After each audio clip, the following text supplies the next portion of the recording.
You know us, we tell the truth, the whole truth, and nothing but the truth. We are legion, we do not forgive. We do not forget. Expect us. We are anonymous.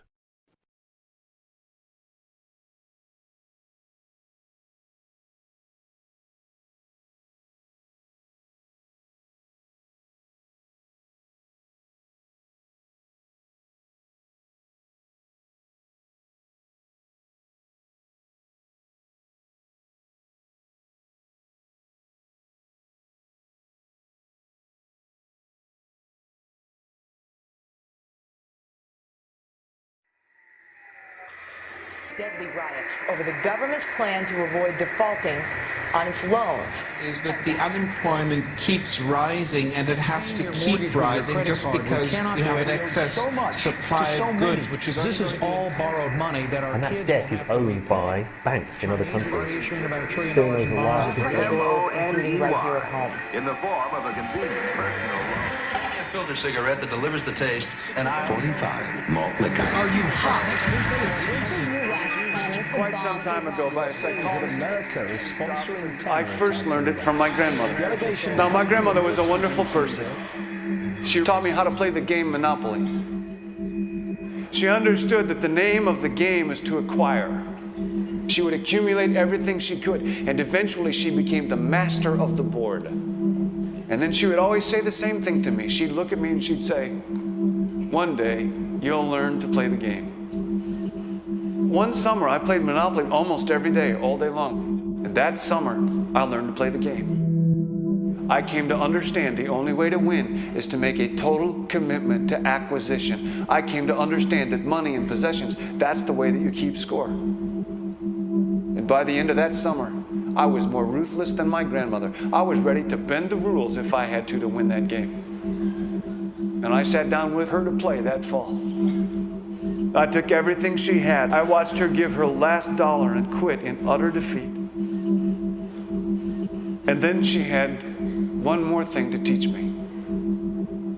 Then she said, "Now it all goes back in the box." All those houses and hotels, all the railroads and utility companies, all that property and all that wonderful money. Now it all goes back in the box. None of it was really yours. You got all heated up about it for a while. But it was around a long time before you sat down at the board. And it will be here after you're gone. Players come and players go. Houses and cars, titles and clothes, even your body. Because the fact is that everything I clutch and consume and hoard is going to go back in the box, and I'm going to lose it all. You have to ask yourself, when you finally get the ultimate promotion, when you've made the ultimate purchase, when you buy the ultimate home, when you have stored up financial security and climbed the ladder of success to the highest rung you can possibly climb it, and the thrill wears off, and it will wear off, then what? How far do you have to walk down that road before you see where it leads? Surely you understand, it'll never be enough. So you have to ask yourself the question, what matters?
When I was a young man, growing up in New York City, I refused to pledge allegiance to the flag.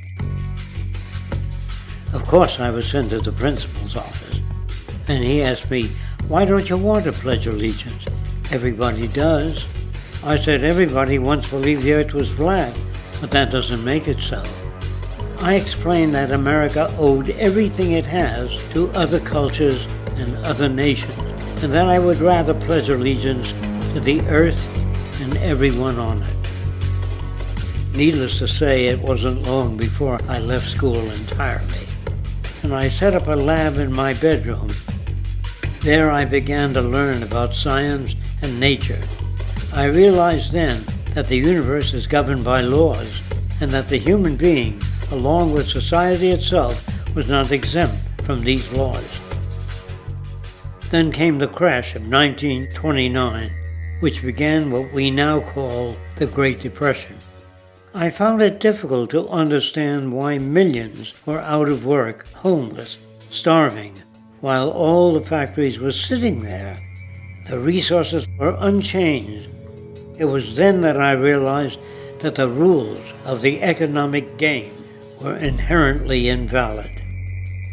Shortly after came World War II, where various nations took turns systematically destroying each other. I later calculated that all the destruction and wasted resources spent on that war could have easily provided for every human need on the planet. Since that time, I have watched humanity set the stage for its own extinction. I have watched as the precious finite resources are perpetually wasted and destroyed in the name of profit and free markets. I have watched the social values of society be reduced into a base artificiality of materialism and mindless consumption. And I have watched as the monetary powers control the political structure of supposedly free societies. I'm 94 years old now, and I'm afraid my disposition is the same as it was 75 years ago. This shit's got to go.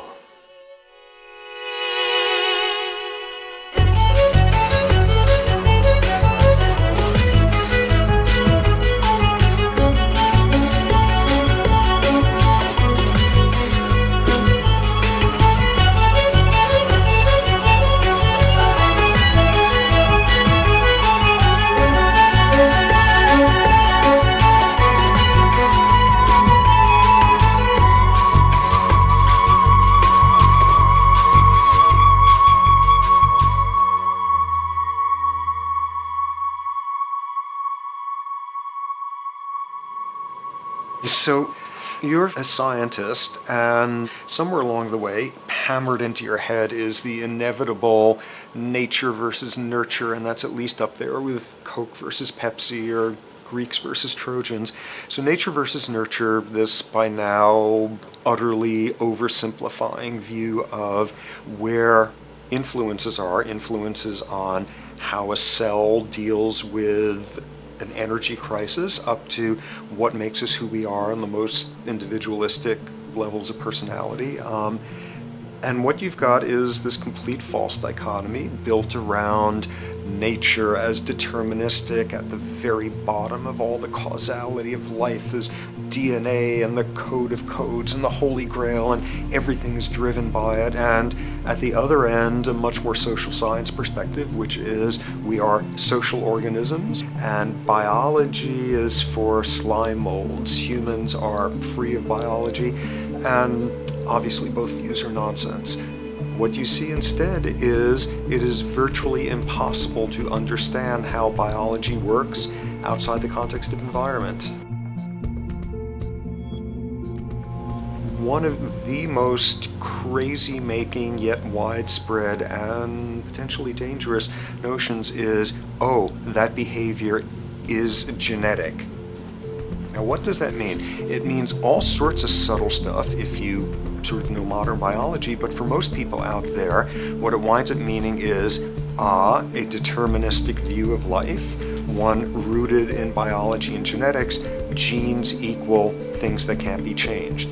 Genes equal things that are inevitable and that you might as well not waste resources trying to fix, might as well not put societal energies into trying to improve because it's inevitable, it's unchangeable. And that is sheer nonsense.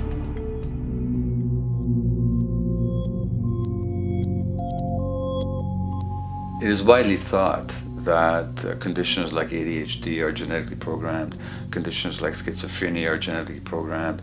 The truth is the opposite. Nothing is genetically programmed. They're very rare diseases.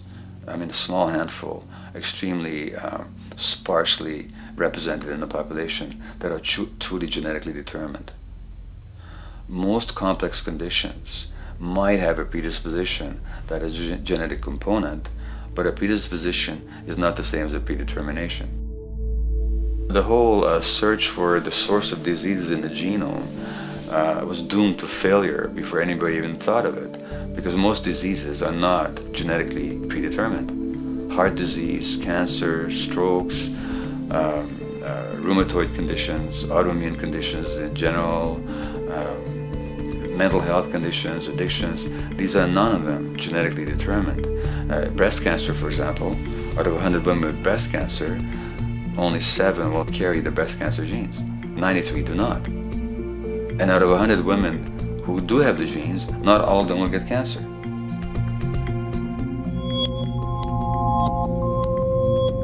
Genes are not just things that make us behave in a particular way regardless of our environment. Genes give us different ways of responding to our environment. And in fact, it looks as if some of the early childhood influences of a kind of child rearing affects gene expression, actually turning on and off different genes to put you on a different developmental track, which may suit the kind of world you've got to deal with. So, for example, a study done in Montreal with suicide victims looked at autopsies of the brains of these people. And it turned out that if a suicide victim, these are usually young adults, had been abused as children, the abuse actually caused a genetic change in the brain that was absent in the brains of people who had not been abused. That's an epigenetic effect. Epi means on top of, so that the epigenetic influence is what happens environmentally to either activate or deactivate certain genes. In New Zealand, there's a study that was done in a town called Dunedin, in which a few thousand individuals were studied from birth up to into their 20s. What they found was that they could identify a genetic mutation, an abnormal gene, which did have some relation to the predisposition to commit violence, but only if the individual had also been subjected to severe child abuse. In other words, a child with this abnormal gene would be no more likely to be violent than anybody else, and in fact they actually had a lower rate of violence than people with normal genes, as long as they weren't abused as children. Great additional example of the ways in which genes are not be-all, end-all. Fancy technique where you can take a specific gene out of a mouse, that mouse and its descendants will not have that gene, you have knocked out that gene. So there's this one gene that codes for a protein that has something to do with learning and memory, and this fabulous demonstration, knock out that gene and you have a mouse that doesn't learn as well. Ooh, a genetic basis for intelligence. What was much less appreciated in that landmark study that got picked up by the media left and right is take those genetically impaired mice and raise them in a much more enriched, stimulating environment than your normal mice in a lab cage, and they completely overcame that deficit.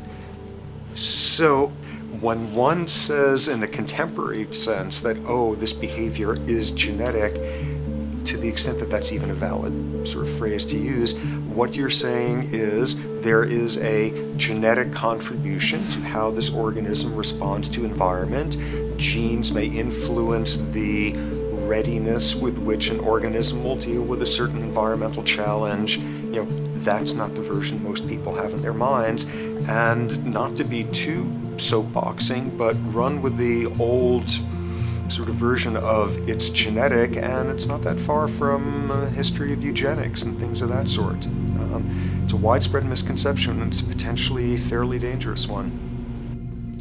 One reason that the sort of biological explanation for violence, one reason that hypothesis is potentially dangerous, it's not just misleading, it can really do harm, is because if you believe that, you could very easily say, well, there's nothing we can do to change the predisposition people have to becoming violent. All we can do if somebody becomes violent is punish them, lock them up or execute them. But we don't need to worry about changing the social environment or the social preconditions that may lead people to become violent, because that's irrelevant. The genetic argument allows us the luxury of ignoring past and present historical and social factors.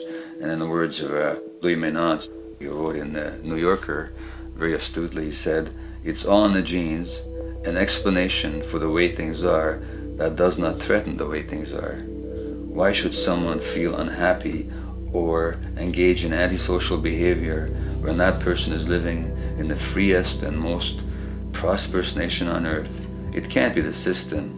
There must be a flaw in the wiring somewhere," which is a good way of putting it. So the genetic argument is simply a cop-out, which allows us to ignore the social and economic and political factors that in fact underlie many troublesome behaviors.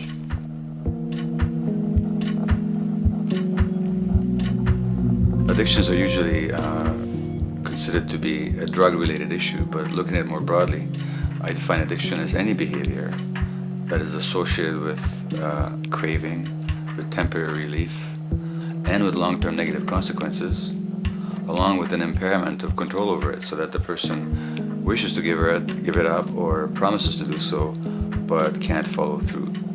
And when you understand that, then you can see that there are many more addictions than simply those related to drugs. So there's workaholism, there's the addiction to shopping, to the internet, to video games. There's the addiction to power. People have power, but they want more and more and more. Nothing is ever enough for them. Acquisition, corporations that must own more and more. The addiction to oil, or at least to the wealth and to the products made accessible to us by oil. Look at the negative consequences on the environment. We're destroying the very earth that we inhabit for the sake of that addiction. Now, these addictions are far more devastating in their social consequences than the cocaine or heroin habits of my downtown East Side patients. Yet they're rewarded and considered to be respectable. The tobacco company executive that shows a higher profit will get a much bigger reward. He doesn't face any negative consequences legally or otherwise. In fact, he's a respected member of the board of several other corporations. But tobacco smoke-related diseases kill 5.5 million people around the world every year. In the United States, they kill 400,000 people a year. And these people are addicted to what? To profit. To such a degree are they addicted that they're actually in denial about the impact of their activities, which is typical for addicts, is denial. And that's a respectable one. It's respectable to be addicted to profit no matter what the cost. So what is acceptable and what is respectable is a highly arbitrary phenomenon in our society. And it seems like the greater the harm, the more respectable the addiction.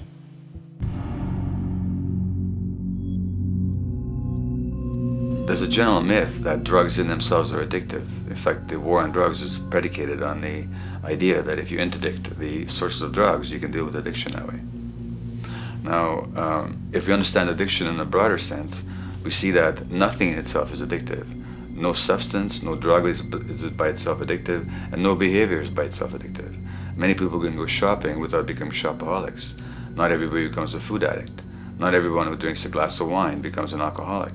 So the real issue is what makes people susceptible, because it's the combination of a susceptible individual and the potentially addictive substance or behavior that actually then makes for full flowering of addiction. In short, it's not the drug that's addictive, it's the question of the susceptibility of the individual to being addicted to a particular substance or behavior.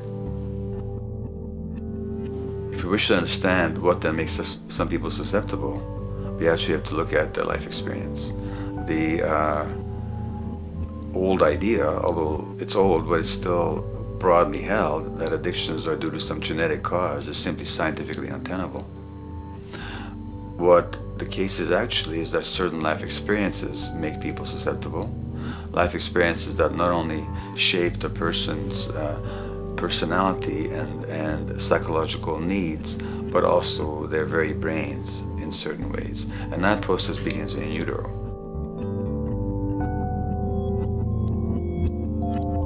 It's been shown, for example, that if you stress mothers during pregnancy, their children are more likely to have traits that predispose them to addictions. And that's because development is shaped by the psychological and social environment. So the biology of human beings is very much affected by and programmed by their life experiences beginning in utero. Environment does not begin at birth. Environment begins as soon as you have an environment. As soon as you are a fetus, you are subject to whatever information is coming through mom's circulations, hormones, levels of nutrients. Great landmark example of this, something called the Dutch hunger winter. 1944, Nazis occupying Holland. For a bunch of reasons, they decide to take all the food and divert it to Germany. For 3 months, everybody there is starving. Tens of thousands of people starve to death. What the Dutch hunger winter effect is, if you were a second or third trimester fetus during the starvation, your body learned something very unique during that time. As it turns out, second, third trimester, something that your body is going about trying to learn about the environment is, well, how menacing of a place is it out there? How plentiful? How much nutrients am I getting by way of mom's circulation? Be a fetus who is starving during that time, and your body programs forever after to be really stingy with your sugar and fat, and what you do is you store every bit of it. Be a Dutch hunger winter fetus, and half a century later, everything else being equal, you are more likely to have high blood pressure, obesity, or metabolic syndrome. That is environment coming in a very unexpected place. You can stress animals in a laboratory when they're pregnant, and their offspring will be more likely to use cocaine and alcohol as adults. You can stress human mothers. For example, in a British study, women who are abused in pregnancy will have higher levels of the stress hormone cortisol in their placenta at birth, and their children are more likely to have conditions that predispose them to addictions by age 7 or 8. So in utero stress already prepares the ground for all kinds of mental health issues. Israeli study done prior on children born to mothers who were pregnant prior to the onset of the 1967 war. These women, of course, are very stressed, and their offspring have a higher incidence of schizophrenia than the average cohort. So there's plenty of evidence now that prenatal effects have a huge impact on the developing human being.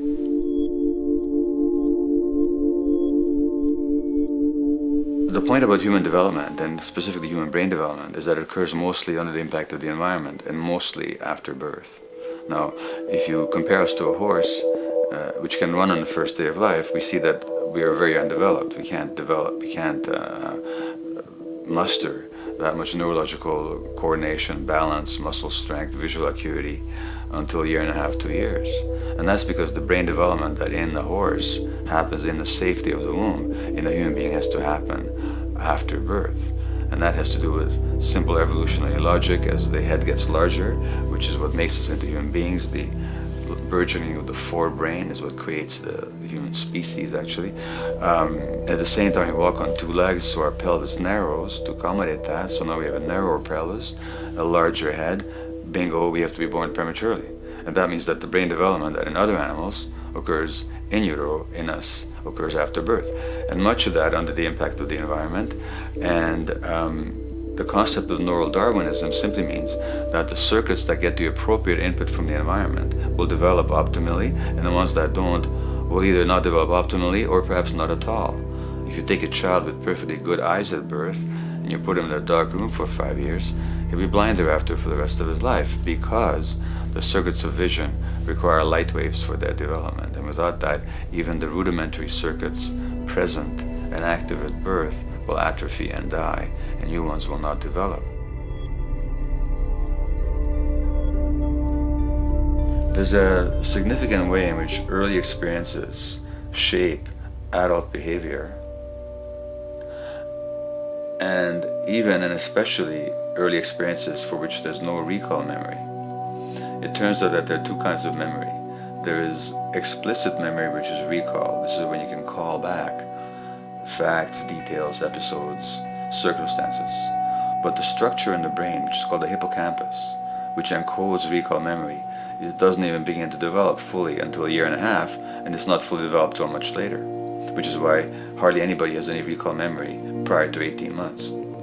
But there's another kind of memory, which is called implicit memory, which is in fact an emotional memory, where the emotional impact and the interpretation that the child makes of those emotional experiences is ingrained in the brain in the form of nerve circuits ready to fire without specific recall. So to give you a clear example, people who are adopted have a lifelong sense of rejection very often. They can't recall the adoption, they can't recall the separation from birth mother, because there's nothing there to recall with. But the emotional memory of separation and rejection is deeply embedded in their brains. Hence, they're much more likely to experience a sense of rejection and a great emotional upset when they perceive themselves as being rejected than other people. That's not unique to people who are adopted, but it's particularly strong in them because of this function of implicit memory.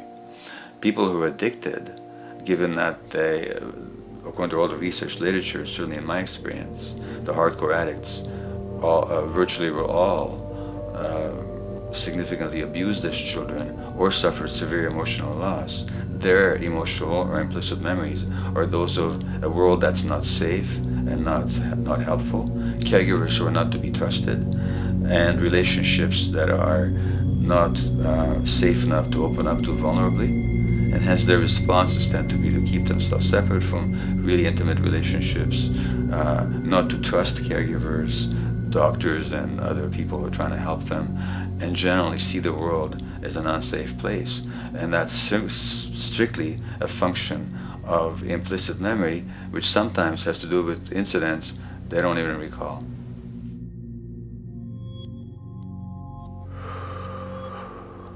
Infants who are born premature are often in incubators and various types of gadgetry and machinery for weeks and perhaps months.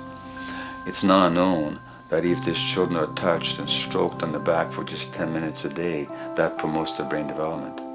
So human touch is essential for development. And in fact, infants who are never picked up will actually die. That's how much of a fundamental need being held is to human beings.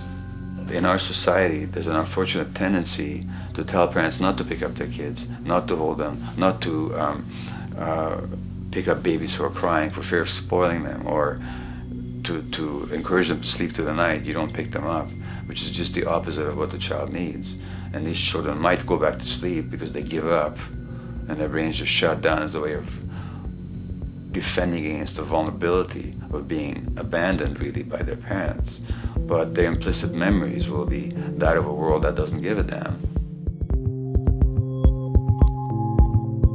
A lot of these differences are structured very early in life. In a way, if you like, the parental experience of adversity, how tough life is or how easy it is passed on to children, whether through maternal depression or parents being bad-tempered with their kids because they've had a hard day or just being too tired at the end of the day. And these have very powerful effects, programming children's development, which we know a lot about now. But that's early sensitivity isn't just an evolutionary mistake. It exists again in many different species. Even seedlings, there's an early adaptive process to the kind of environment they're growing up in. But for humans, the adaptation is to the quality of social relations. And so early life, how nurturing or how much conflict, how much attention you get, is a taster of the kind of world you may be growing up in. Are you growing up in a world where you have to fight for what you can get, watch your back, fend for yourself, learn not to trust others? Or are you growing up in a society where you depend on reciprocity, mutuality, cooperation, where empathy is important, where your security depends on good relations with other people? And that needs a very different emotional and cognitive development. And that's what the early sensitivity is about. And parenting is almost, quite unconsciously, a system for passing on that experience to children of the kind of world they're in. The great British child psychiatrist D.W. Winnicott said that fundamentally two things can go wrong in childhood. One is when things happen that shouldn't happen, and then things that should happen but don't. And the first category is the traumatic and abusive and abandonment experiences of my downtown East Side patients and of many addicts. That's what shouldn't happen but did. But then there is the non-stressed, attuned, non-distracted attention of the parent that every child needs, that very often children don't get. They're not abused, they're not neglected, and they're not traumatized. But what should happen, the presence of the emotionally available, nurturing parent, just is not available to them because of the stresses in our society and the parenting environment.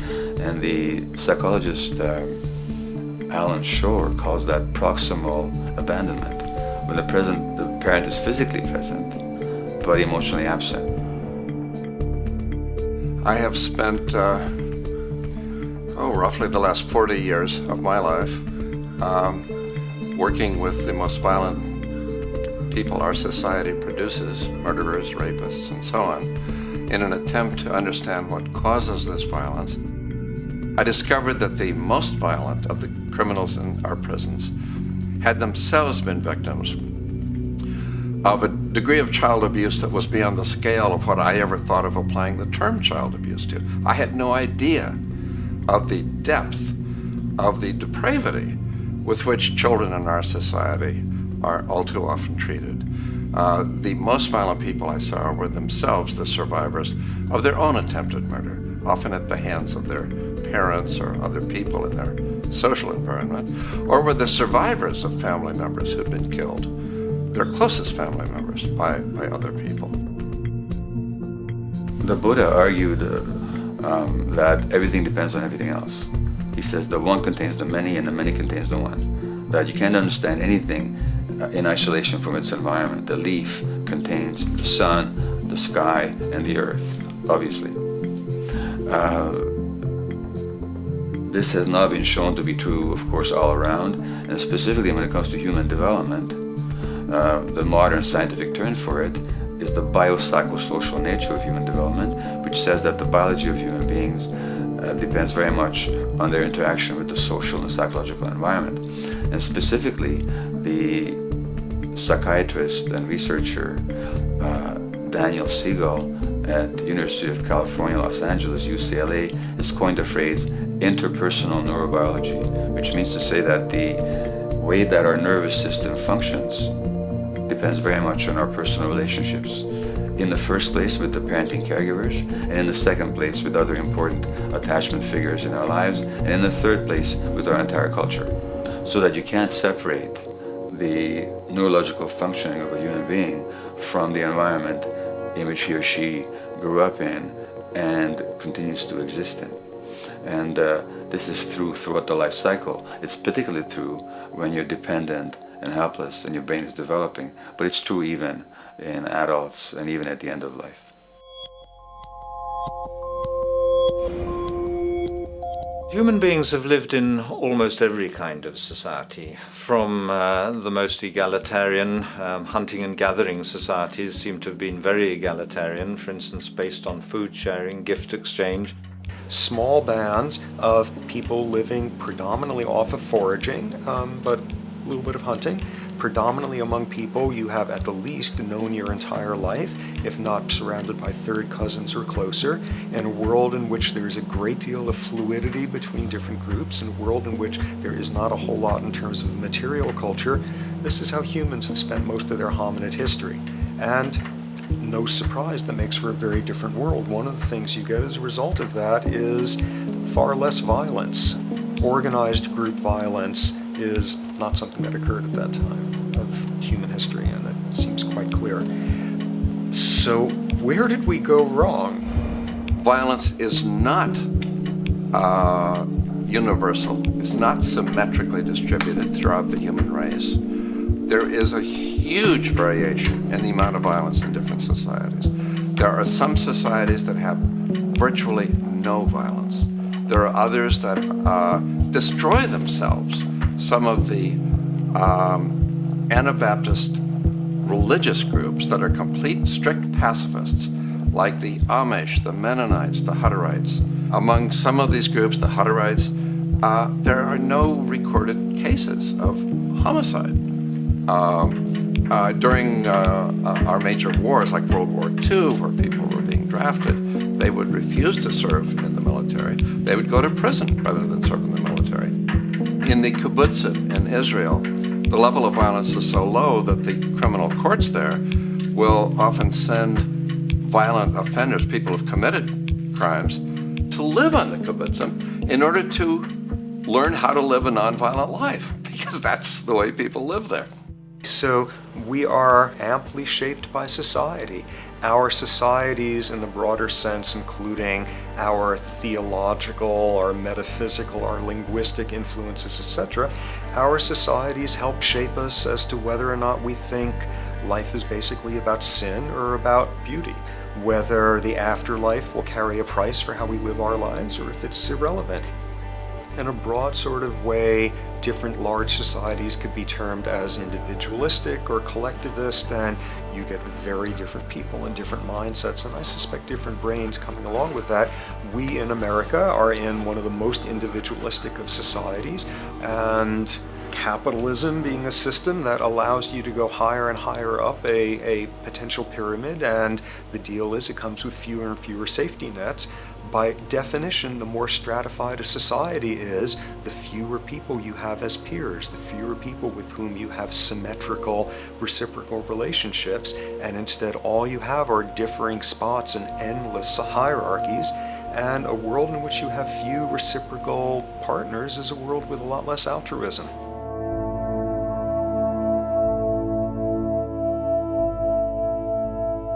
Alright, so this brings us to a total impossible juncture, which is to try to make sense in perspective of science as to what the nature is of human nature.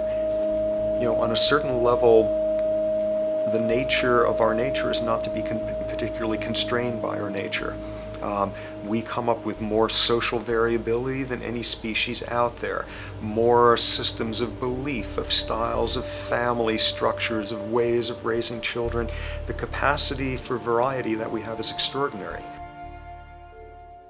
In a society which is predicated on competition and really very often the ruthless exploitation of one human being by another, the profiteering of other people's problems, and very often the creation of problems for the purpose of profiteering, the ruling ideology will very often justify that behavior by appeals to some fundamental and unalterable human nature.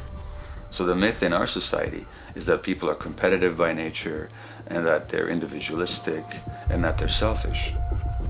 The real reality is quite the opposite. We have certain human needs. The only way that you can talk about human nature concretely is by recognizing that there's certain human needs. We have a human need for companionship and for close contact, to be loved, to be attached to be accepted, to be seen, to be received for who we are. If those needs are met, we develop into people who are compassionate and cooperative and who have empathy for other people. So the opposite that we often see in our society is in fact a distortion of human nature, precisely because so few people have their needs met. So yes, you can talk about a human nature, but only in the sense of basic human needs that are instinctively evoked, or I should say certain human needs that lead to certain traits if they are met, and a different set of traits if they're denied. So, when we recognize the fact that the human organism, which has a great deal of adaptive flexibility, allowing us to survive in many different conditions, is also rigidly programmed for certain environmental requirements or human needs, a social imperative begins to emerge. Just as our bodies require physical nutrients, the human brain demands positive forms of environmental stimulus at all stages of development, while also needing to be protected from other negative forms of stimulus. And if things that should happen do not, or if things that shouldn't happen do, it is now apparent that the door can be opened for not only a cascade of mental and physical diseases, but many detrimental human behaviors as well. So as we turn our perspective now outward and take account for the state of affairs today, we must ask the question, is the condition we have created in the modern world actually supporting our health? Is the bedrock of our socioeconomic system acting as a positive force for human and social development and progress? Or is the foundational gravitation of our society actually going against the core evolutionary requirements needed to create and maintain our personal and social well-being?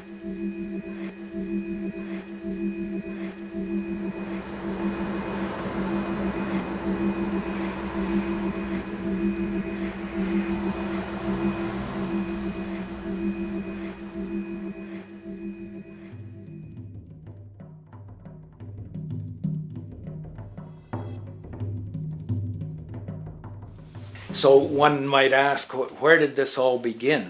What we have today, really a world in a state of cumulative collapse. You get it started with John Locke. And John Locke introduces property, and he has three provisos for just private right and property.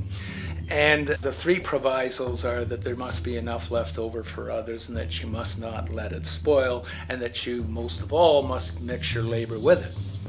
It seems justified. You mix your labor with the world, then you're entitled to the product, and as long as there's enough left over for others, and as long as it doesn't spoil, you don't allow anything to go to waste, that's okay. Well, he spends a long time of his famous treatise of government, and it's since been the canonical text for economic and political and legal understanding. Is still a classic text of study.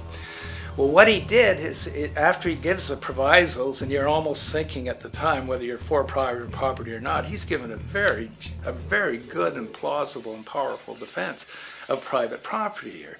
Well, he drops them. He drops them like that, right in one sentence. He says, well, once the introduction of money came in by men's tacit consent, then it became, and he doesn't say all the provisos are canceled, erased, but that's what happens. So now we have not product and your property earned by your own labor. Oh no, money buys labor now.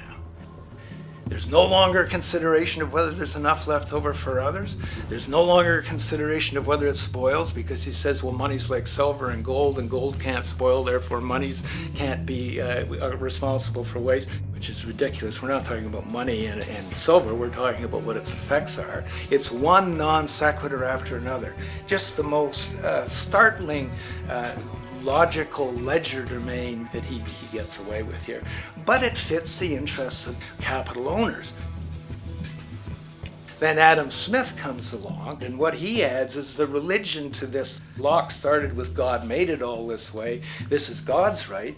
And now we get also with Smith coming along and says it's not only God's, I mean, he's not saying this, but this is what's happening philosophically in principle. He's saying it's not only a question of private property, that's all now presupposed, is given. And that there's money investors that buy labor, given. That there's no limit to how much they can buy of other men's labor, how much they can accumulate, how much inequality, that's all given now. And so he comes along, and what his big idea is, and again, it's just introduced in parentheses, en passant.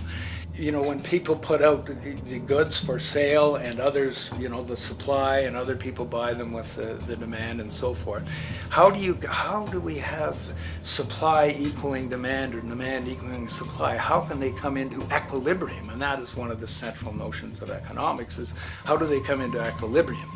And he says it's the invisible hand of the market. that brings them into equilibrium. So now we have God is actually immanent. He just didn't give the rights to property and how, all its wherewithal and its natural rights of doing all that Locke said. Now we have the system itself as God. In fact, Smith says, when he talks, and you'll never find this quoted, you have to read the whole of the Inquiry into the Wealth of Nations. He says, the scantiness of subsistence sets limits to the reproduction of the poor, and that nature can deal with this in no other way than elimination of their children. So he anticipated evolutionary theory in the worst sense. This is well before Darwin. And so he called them the race of laborers. So you can see there was inherent racism built in here. There was an inherent acceptance, life blindness to kill innumerable children. And he thought, well, that's the invisible hand making supply meet demand and demand meet supply. So see how wise God is. So you can see a lot of the really virulent, life-destructive, eco-genocidal things that are going on now have, in a way, a thought gene back in Smith too. When we reflect on the original concept of the so-called free market capitalist system, as initiated by early economic philosophers such as Adam Smith, we see that the original intent of a market was based around real, tangible, life-supporting goods for trade. Adam Smith never fathomed that the most profitable economic sector on the planet would eventually be in the arena of financial trading, or so-called investment, where money itself is simply gained by the movement of other money in an arbitrary game which holds zero productive merit to society. Yet, regardless of Smith's intent, the door for such seemingly anomalous advents was left wide open by one fundamental tenet of this theory. Money is treated as a commodity in and of itself. Today, in every economy of the world, regardless of the social system they claim, money is pursued for the sake of money and nothing else. The underlying idea, which was mysteriously qualified by Adam Smith with his religious declaration of the invisible hand, is that the narrow, self-interested pursuit of this fictional commodity will somehow magically manifest human and social well-being and progress. The reality is that the monetary incentive interest, or what some have termed the money sequence of value, has now completely decoupled from the foundational life interest, which could be termed the life sequence of value. What has happened is that there's a complete confusion in economic doctrine between those two sequences. They think that the money sequence of value delivers the life sequence of value, and that's why they say if more goods are sold, if GDPs rise and so forth, therefore there'll be more well-being, enhanced well-being. We take the GDP to be basically our indicator of social health. Well, there you see the confusion. It's talking about money sequences of value, that is all the receipts, all the revenues that are derived from selling goods, and they're confusing that with life reproduction, so that you have built right into this thing from the beginning is a complete conflation of the money and life sequences of value. So we're dealing with a kind of structured delusion that becomes more and more deadly as the money sequence decouples from producing anything at all. So it's a system disorder, and the system disorder seems to be fatal.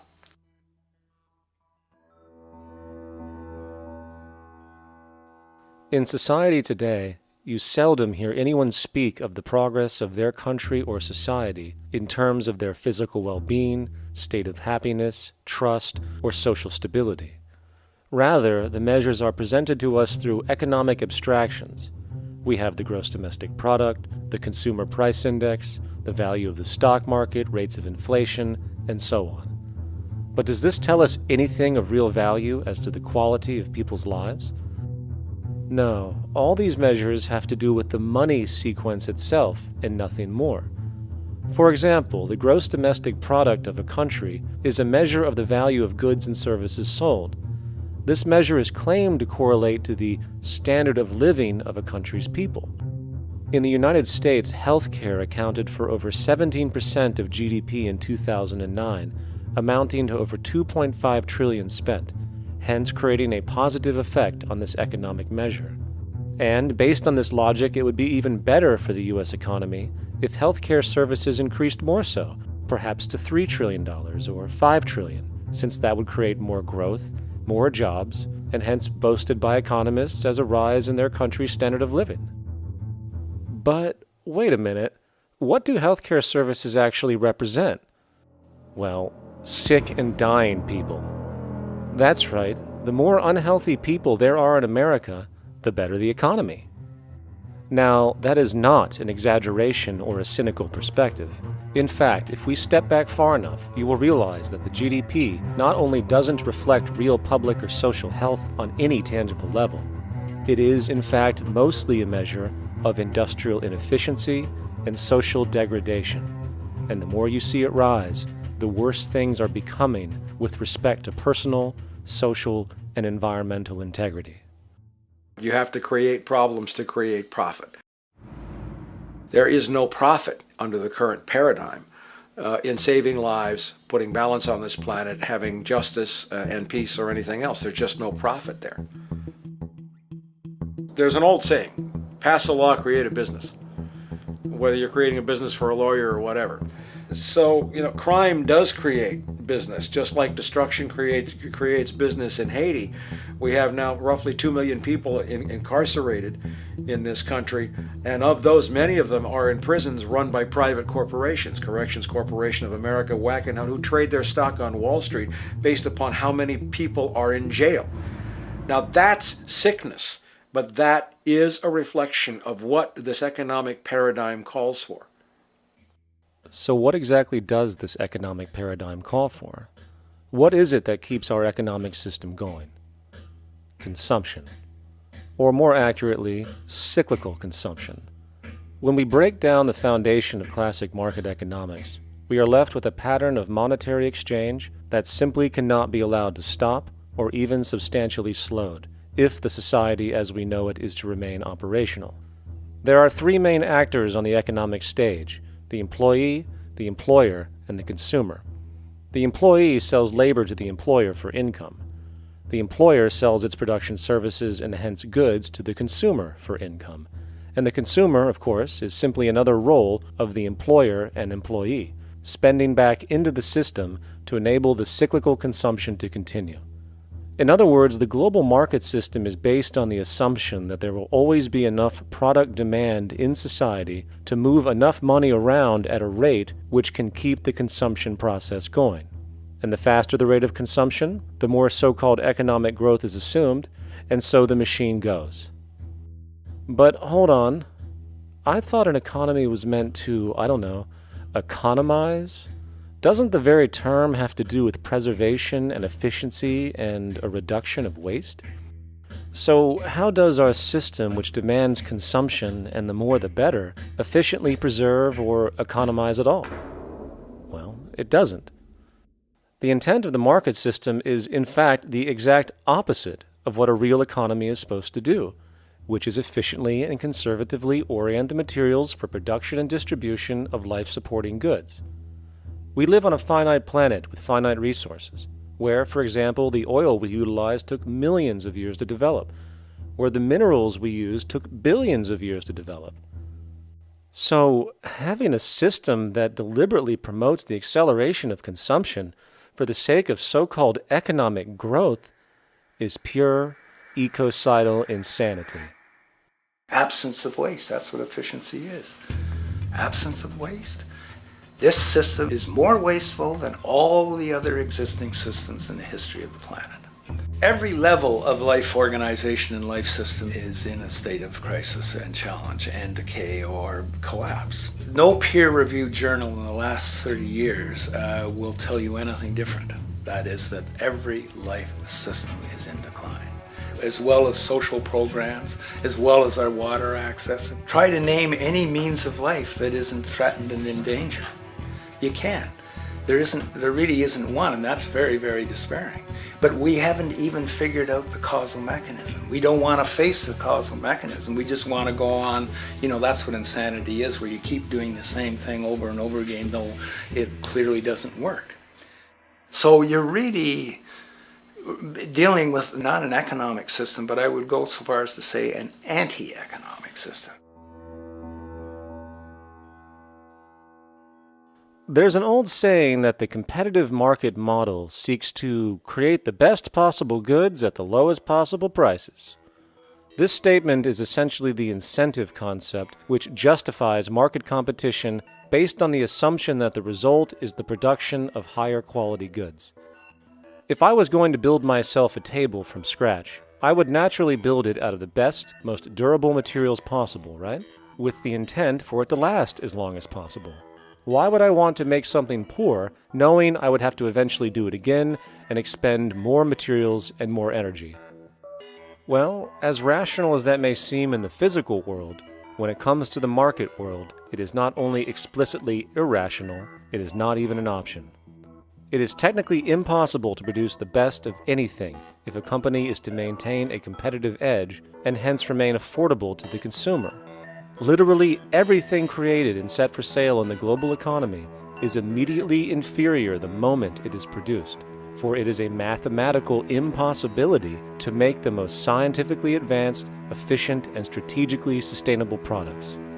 This is due to the fact that the market system requires that cost efficiency, or the need to reduce expenses, exist at every stage of production, from the cost of labor to the cost of materials and packaging, and so on.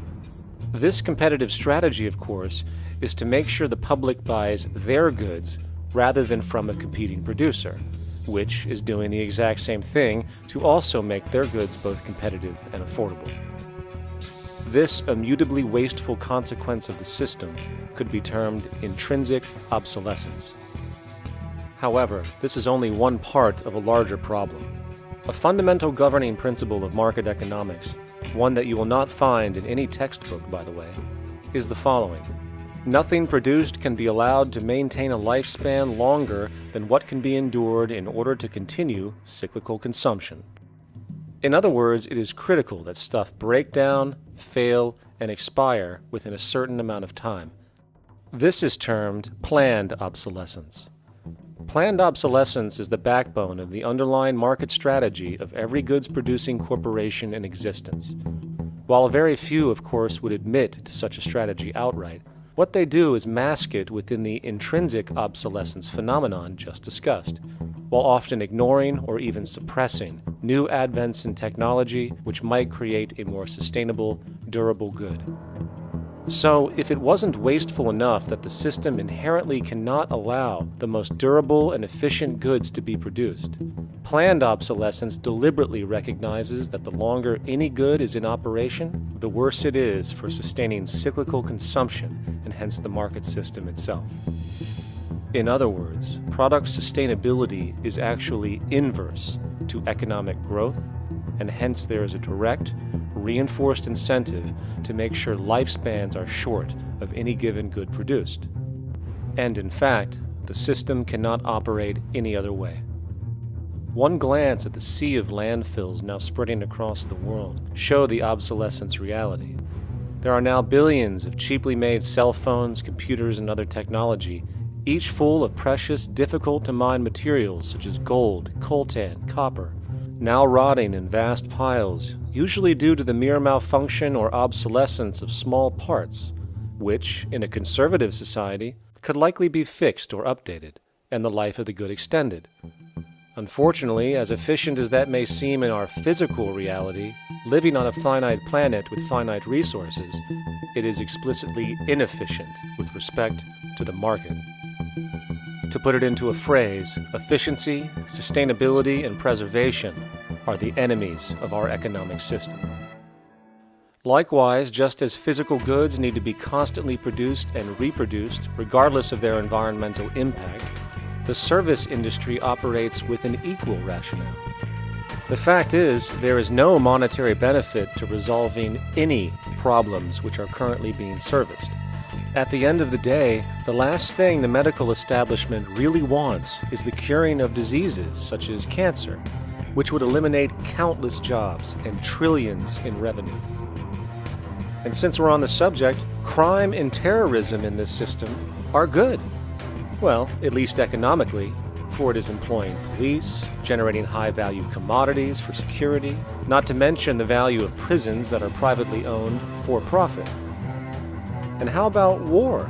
The war industry in America is a huge driver of GDP, one of the most profitable industries, producing weapons of death and destruction. The favorite game of this industry is to blow things up and then go and rebuild them for profit. We saw this with the windfall billion-dollar contracts made from the Iraq War. The bottom line is that socially negative attributes of society have become positively rewarded ventures for industry, and any interest in problem resolution or environmental sustainability and conservation is intrinsically counter to economic sustainability.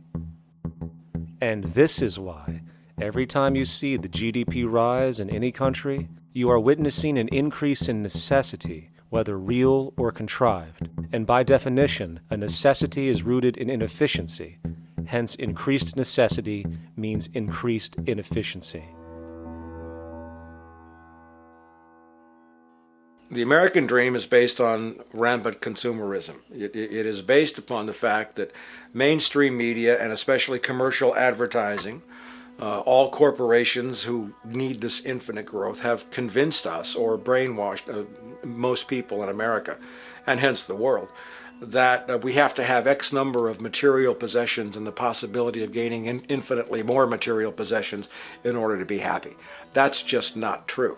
So why do people continue to buy in this way, which is ultimately eco-genocidal in its systemic effects cumulatively? And it just is classical operant conditioning. You simply put inputs of conditioning into the organism, and you have outputs of desired behaviors or goals or objectives. And it has all the resources of technology. And they boast about how they get into the minds of infants. What they hear is already making them conditioned to the brand. Then you see, well, that's how people have been such fools. In a way, they've been taught to be fools. It's a value system disorder. You know, if there is any testament to the plasticity of the human mind, if there is any proof to how malleable human thought is and how easily conditioned and guided people can become based on the nature of their environmental stimulus and what it reinforces, the world of commercial advertising is the proof. You have to stand in awe at the level of brainwashing where these programmed robots known as consumers wander the landscape only to walk into a store and spend, say, $4,000 on a handbag that likely costs $10 to make in a sweatshop overseas, only for the brand status it supposedly represents in the culture. Or perhaps the ancient communal traditions which increase trust and cohesiveness in society, which have now been hijacked by acquisitive, materialistic values, where now annually we exchange useless crap a few times a year. And we might wonder why so many today have a compulsion to shopping and acquisition, when it is clear that they have been conditioned from childhood to expect material goods as a sign of their status with friends and family. The fact is, the foundation of any society are the values that support its operation, and our society, as it exists, can only operate if our values support the conspicuous consumption it requires to continue the market system. 75 years ago, consumption in America and much of the First World was half of what we see today per person. Today's new consumer culture has been manufactured and imposed due to the very real need for higher and higher levels of consumption. And this is why most corporations now spend more money on advertising than the actual process of product creation itself. They work diligently to create a false need for you to fill, and it happens to work. You know, economists are in fact not economists at all. They're propagandists of money value. And you'll find that all their models basically get down to token exchanges that are to the profit of one side or both sides or whatever, but they're completely disconnected from the actually existing world of reproduction. In Ohio, an old man failed to pay his electric bill. You may be familiar with the case. And the electric company turned off the electricity and he died. The reason they turned it off was because it wouldn't have been profitable for them to keep it on because he didn't pay his bill. Do you believe that was right? The responsibility really lies not on the electric company for turning it off, but on those of this man's neighbors and friends and associates who are not charitable enough to enable him as an individual to meet the electric bill. Did I hear that right?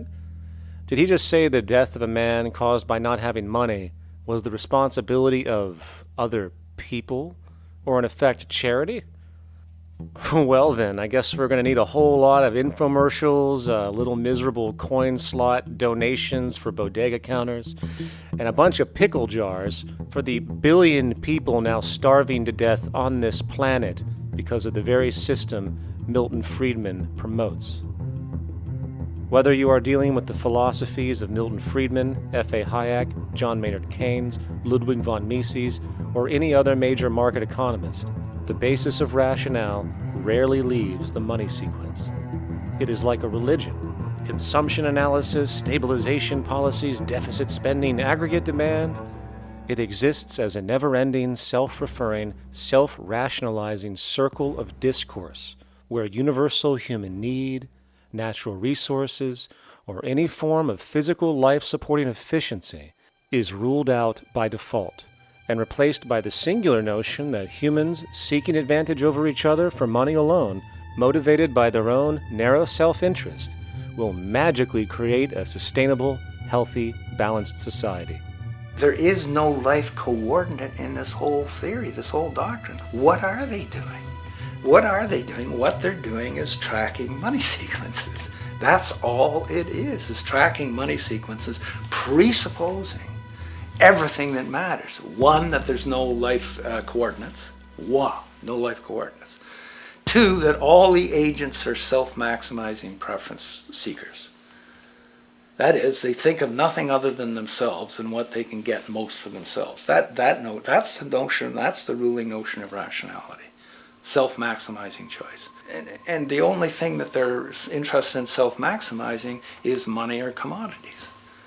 Well, where does social relations come in? It doesn't, except in the exchange to self-maximize.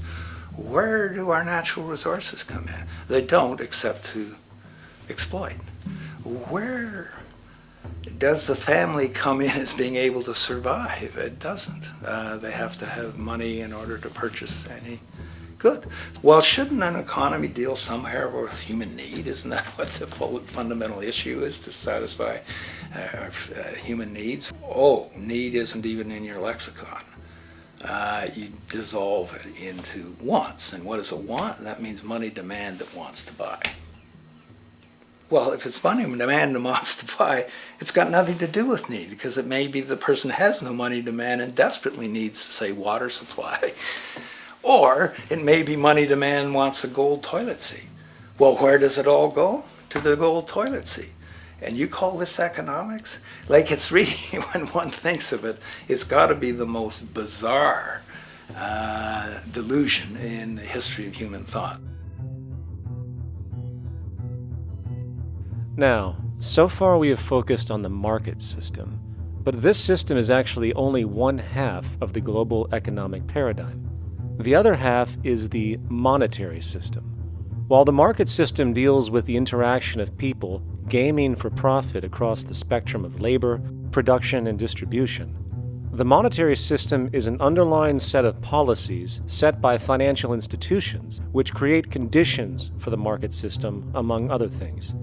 It includes terms we often hear, such as interest rates, loans, debt, the money supply, inflation, etc. And while you might want to pull your hair out listening to the gibberish coming from the monetary economists, modest preemptive actions can obviate the need of more drastic actions at a later date. The nature and effect of this system is actually quite simple. Our economy has, or the global economy has, three basic things that govern it. One is fractional reserve banking, banks printing money out of nothing. It's also based upon compound interest. When you borrow money, you have to pay back more than you borrowed, which means that you, in effect, create money out of thin air, again, which has to be serviced by creating still more money. We live in an infinite growth paradigm. The economic paradigm we live in now is a Ponzi scheme. Nothing grows forever. It's not possible. As the great psychologist James Hillman wrote, the only thing that grows in a human body after a certain age is cancer. It's not just the amount of money that has to keep growing, it's the amount of consumers. Consumers to borrow money at interest to generate more money, and obviously that's not possible on a finite planet. People are basically vehicles to just create money, which must create more money to keep the whole thing from falling apart, which is what's happening right now. There are really only two things anyone needs to know about the monetary system. 1. All money is created out of debt. Money is monetized debt, whether it materialized from treasury bonds, home loan contracts, or credit cards. In other words, if all outstanding debt was to be repaid right now, there would not be $1 in circulation.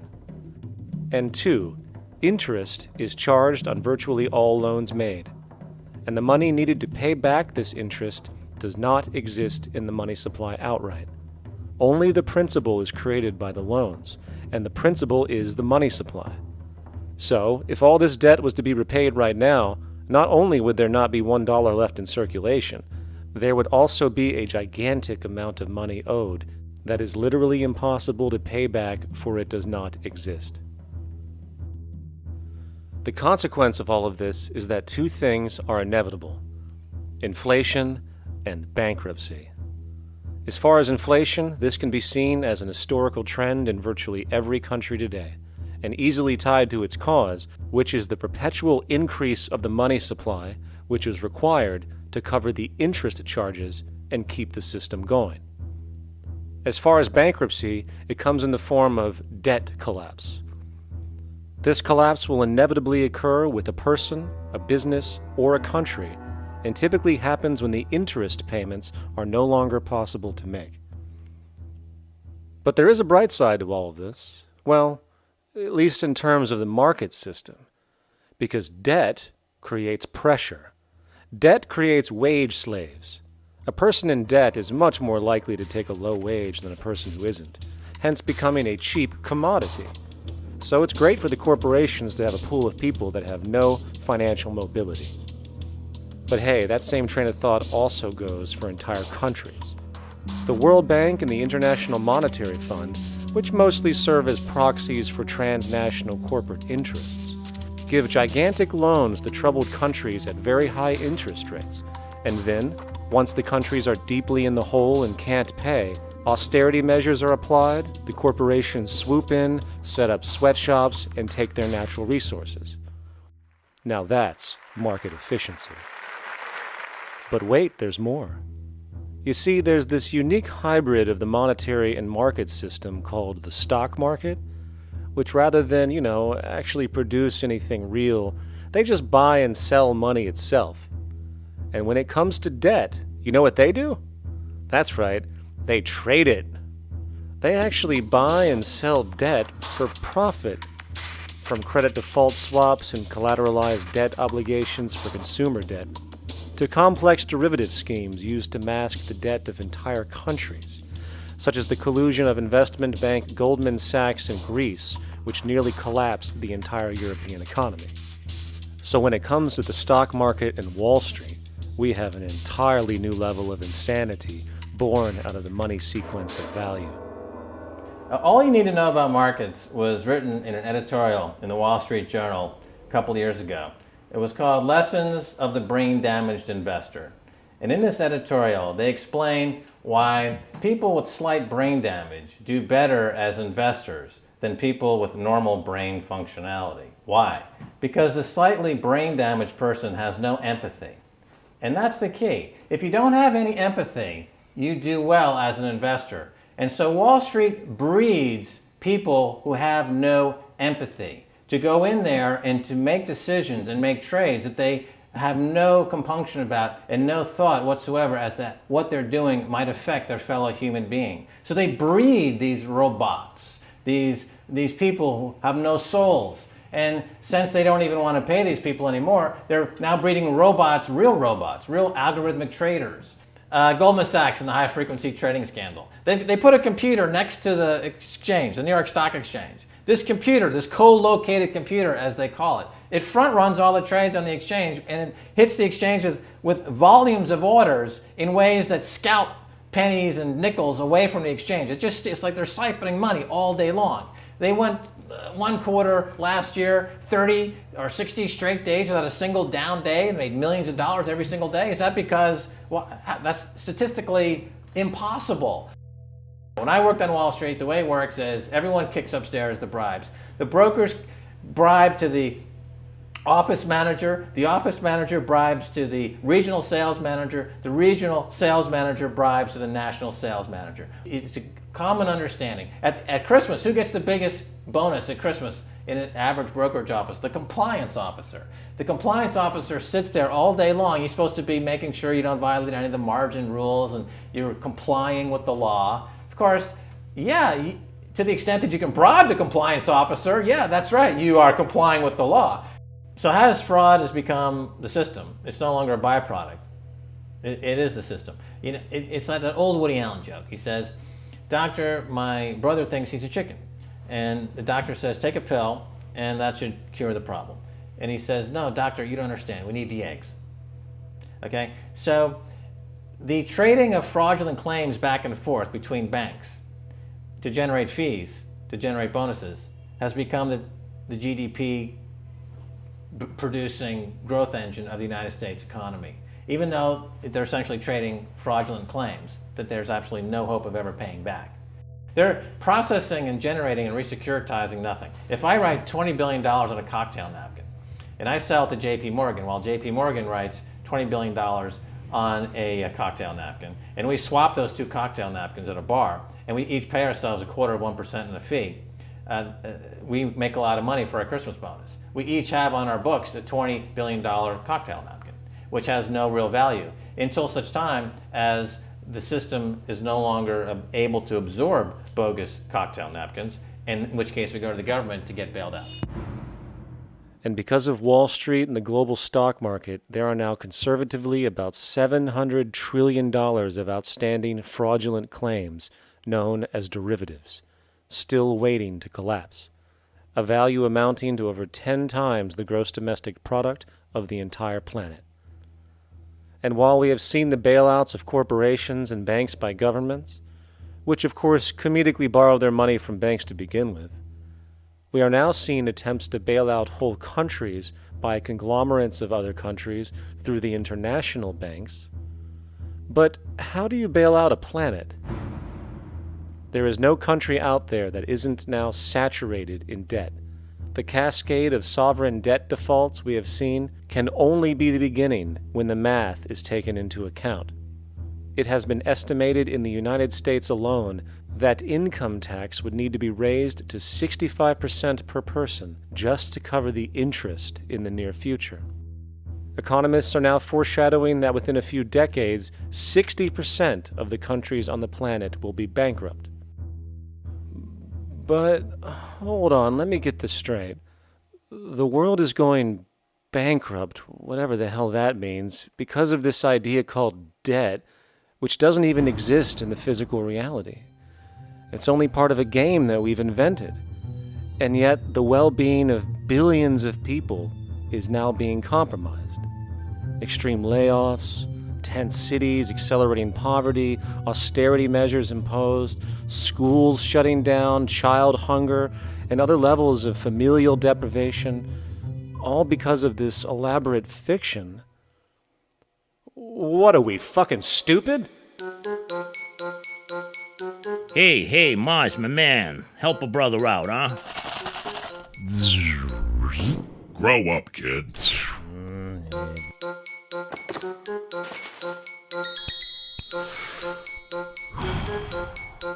Saturn, what's up, man? You remember that smoking nebula I hooked you up with a while back? Listen, Earth, we're getting really tired of you. You've been given everything, and yet you waste it all. You got plenty of resources, and you know it. Why don't you grow up and learn some responsibility, for Christ's sake? You're making your mother miserable.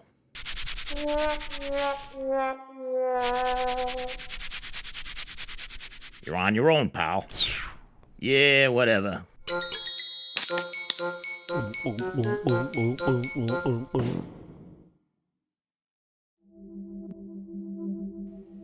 Now, all of this considered, from the waste machine known as the market system to the debt machine known as the monetary system, hence creating the monetary market paradigm which defines the global economy today, there is one consequence that runs through the entire machine: inequality. Whether it is the market system which creates a natural gravitation towards monopoly and power consolidation, while also generating pockets of wealthy industries that tower over others regardless of utility, such as the fact that top hedge fund managers on Wall Street now take home over $300 million a year for contributing literally nothing, while a scientist looking for a cure for a disease trying to help humanity might make $60,000 a year if they're lucky. Or whether it is the monetary system, which has class division built right into its structure.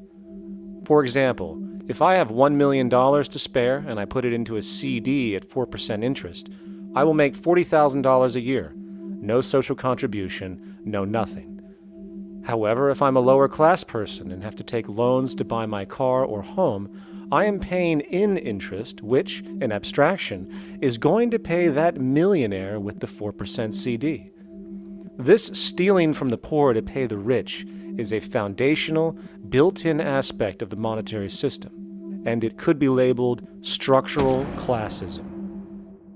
Of course, historically, social stratification has always been deemed unfair, but obviously accepted overall as now 1% of the population owns 40% of the planet's wealth. But, material fairness aside, there is something else going on underneath the surface of inequality, causing an incredible deterioration in public health as a whole.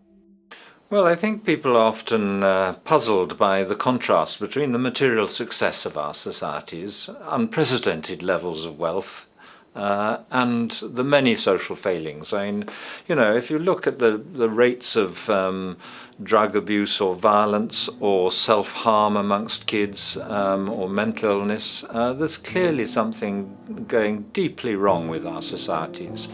What the data that I've been describing does is simply shows that intuition that people have had for hundreds of years, that inequality is divisive and socially corrosive, that intuition is truer than I think we ever imagined. There are very powerful psychological and social effects of inequality, more to do, I suppose, with feelings of superiority and inferiority, that kind of division, and maybe going with the sort of respect, disrespect, people feeling looked down on at the bottom, which, by the way, is why violence is more common in more unequal societies. It's the trigger to violence is so often people feeling looked down on and disrespected. If there is one principle I can emphasize that is the most important principle underlying the prevention of violence, it would be equality. The single most significant factor that affects the rate of violence is the degree of equality versus the degree of inequality in that society. So what one's looking at is a sort of general social dysfunction. It's not just one or two things that go wrong as inequality increases. It seems to be everything, whether we're talking about crime or health or mental illness or whatever. One of the really disturbing findings out in public health there is never ever make the mistake of being poor or being born poor. Your health pays for it in endless sorts of ways, something known as the health socioeconomic gradient. As you move down from the highest strata in society in terms of socioeconomic status, every step down, health gets worse for umpteen different diseases. Life expectancy gets worse, infant mortality rate, everything you could look at. So a huge issue has been, why is it that this gradient exists? totally simple, obvious answer, which is if you are chronically sick, you're not going to be very productive, so health causes drive socioeconomic differences. Not that in the slightest. On the very simple level that you could look at socioeconomic status of a 10-year-old, and that's going to predict something about their health decades later. So that's the direction of causality. Next one, what's it about? Oh, it's perfectly obvious. Poor people can't afford to go to the doctor. It's healthcare access. It's got nothing to do with that, because you see these same gradients in countries with universal healthcare, socialized medicine. Okay, next simple explanation. Oh, on the average, the poorer you are, the more likely you are to smoke, to drink, to all sorts of lifestyle risk factor stuff. Yeah, those contribute, but careful studies have shown that explains maybe about a third of the variability. So what's left? And what's left is having a ton to do with the stress of poverty. So the poorer you are, starting off being, the person who's $1 income behind Bill Gates, the poorer you are in this country, on the average, the worse your health is. This tells us something really important. The health connection with poverty, it's not about being poor, it's about feeling poor. Increasingly, we recognize that chronic stress is an important influence on health, but the most important sources of stress are the quality of social relations. And if there is anything that lowers the quality of social relations, it is the socioeconomic stratification of society. What science has now shown is that regardless of material wealth, the stress of simply living in a stratified society leads to a vast spectrum of public health problems. And the greater the inequality, the worse they become. Life expectancy, longer in more equal countries. Drug abuse, less in more equal countries. Mental illness, less in more equal countries. Social capital, meaning the ability of people to trust each other, naturally greater in more equal countries. Educational scores, higher in more equal countries. Homicide rates, less in more equal countries. Crime and rates of imprisonment, less in more equal countries. It goes on and on. Infant mortality, obesity, teen birth rate, less in more equal countries. And perhaps most interesting, innovation, greater in more equal countries, which challenges the age-old notion that a competitive, stratified society is somehow more creative and inventive.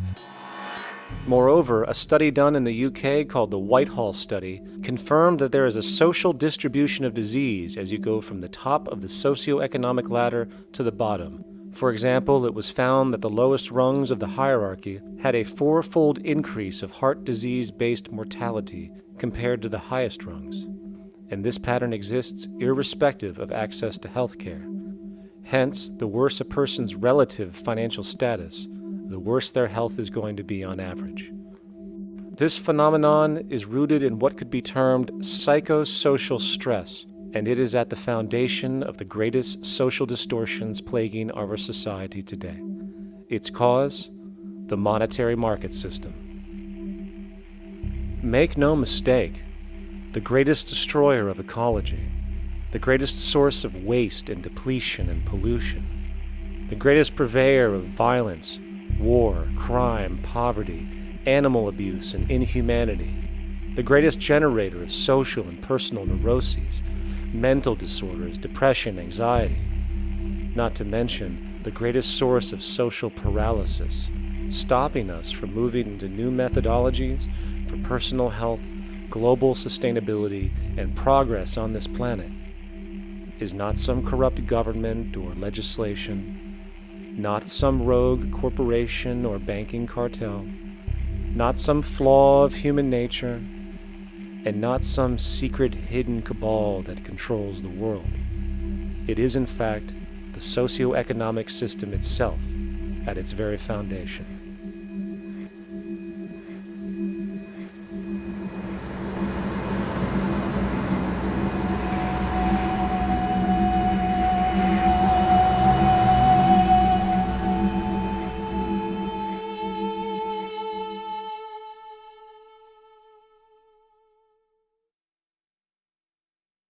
Let's imagine for a moment we had the option to redesign human civilization from the ground up. What if, hypothetically speaking, we discovered an exact replica of the planet Earth, and the only difference between this new planet and our current one is that human evolution had not occurred. It was an open palette.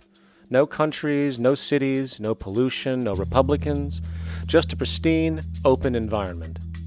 So, what would we do? Well, first we need a goal, right? And it's safe to say that goal would be to survive. And not to just survive, but to do so in an optimized, healthy, prosperous way. Most people indeed desire to live, and they would prefer to do so without suffering.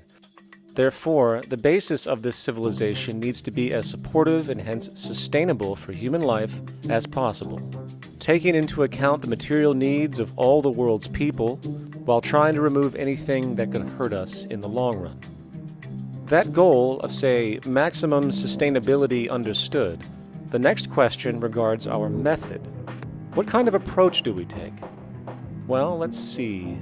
Last I checked, politics was the method of social operation on Earth. So what do the doctrines of the Republicans, liberals, conservatives, or socialists have to say about societal design? Not a damn thing. Okay, then what about religion? Surely the great creator had to have left some blueprint somewhere. No, nothing I can find. Okay then, so what's left? It appears something called science. Science is unique in that its methods demand not only that the ideas proposed be tested and replicated, but everything science comes up with is also inherently falsifiable. In other words, unlike religion and politics, science has no ego, and everything it suggests accepts the possibility of being proven wrong eventually. It holds on to nothing and evolves constantly. Well, that sounds natural enough to me. So then, based on the current state of scientific knowledge in the early 21st century, along with our goal of maximum sustainability for the human population, how do we begin the actual process of construction? Well, the first question to ask, what do we need to survive? The answer, of course, are planetary resources. Whether it is the water we drink, the energy we use, the raw materials we utilize to create tools and shelter, the planet hosts an inventory of resources, many of which are demanded for our survival. So, given that reality, it then becomes critical to figure out what we have and where it is. This means we need to conduct a survey. We simply locate and identify every physical resource on the planet we can, along with the amount available at each location, from the deposits of copper, to the most potent locations for wind farms to produce energy, to the natural freshwater springs, to an assessment of the amount of fish in the ocean, to the most prime arable land for food cultivation, etc. But, since we humans are going to be consuming these resources over time, we then realize that not only do we need to locate and identify, we also need to track. We need to make sure we don't run out of any of this stuff. That would be bad. And this means not only tracking our rates of use, but the rates of earthly regeneration as well, such as how long it takes for, say, a tree to grow or a spring to replenish. This is called dynamic equilibrium. In other words, if we use up trees faster than they can be grown back, we have a serious problem, for it is unsustainable. So then, how do we track this inventory, especially when we recognize that all of this stuff is scattered everywhere? We have large mineral mines in what we call Africa, energy concentrations in the Middle East, huge tidal power possibilities on the Atlantic coast of North America, the largest supply of freshwater in Brazil, etc. Well, once again, good old science has a suggestion. It's called systems theory. Systems theory recognizes that the fabric of the natural world, from human biology to the earthly biosphere to the gravitational pull of the solar system itself, is one huge synergistically connected system, fully interlinked. Just as human cells connect to form our organs, and the organs connect to form our bodies, and since our bodies cannot live without the earthly resources of food, air, and water, we are intrinsically connected to the earth, and so on. So, as nature suggests, we take all of this inventory and tracking data and create a system to manage it. a global resource management system, in fact, to account for every relevant resource on the planet. There is simply no logical alternative if our goal as a species is survival in the long run. We have to keep track as a whole. That understood, we can now consider production. How do we use all this stuff? What will our process of production be, and what do we need to consider to make sure it is as optimized as possible to maximize our sustainability? Well, the first thing that jumps right out at us is the fact that we need to constantly try and preserve. The planet's resources are essentially finite, so it is important that we be strategic. Strategic preservation is key. The second thing we recognize is that some resources are really not as good as others in their performance. In fact, some of this stuff, when put into use, has a terrible effect on the environment, which invariably hinders our own health. For example, oil and fossil fuels, no matter how you cut it, release some pretty destructive agents into the environment. Therefore, it is critical we do our best to use such things only when we really have to, if at all. Fortunately for us, we see a ton of solar, wind, tidal, wave, heat differential, and geothermal possibilities for energy production, so we can strategize objectively about what we use and where to avoid what could be called negative retroactions, or anything that results from production or use that damages the environment and hence ourselves. We will call this strategic safety to couple in with our strategic preservation. But production strategies do not stop there. We are going to need an efficiency strategy for the actual mechanics of production itself. And what we find is that there are roughly 3 specific protocols we must adhere to. 1. Every good we produce must be designed to last as long as possible. Naturally, the more things break down, the more resources we are going to need to replace them, and the more waste produced. 2. When things do break down or are no longer usable for whatever reason, it is critical that we harvest or recycle as much as we possibly can. So the production design must take this into account directly at the very earliest stages. 3. Quickly evolving technologies, such as electronics, which are subject to the fastest rates of technological obsolescence, would need to be designed to foreshadow and accommodate physical updates. The last thing we want to do is throw away an entire computer system just because it has only one broken part or is outdated. So we simply design the components to be easily updated, part by part, standardized and universally interchangeable, foreshadowed by the current trend of technological change. And when we realize that the mechanisms of strategic preservation, strategic safety, and strategic efficiency are purely technical considerations, devoid of any human opinion or bias, we simply program these strategies into a computer which can weigh and calculate all the relevant variables, allowing us to always arrive at the absolute best method for sustainable production based on current understandings. And while that might sound complex, all it is a glorified calculator. Not to mention, such multivariate decision-making and monitoring systems are already used across the world today for isolated purposes. It is simply a process of scaling it out.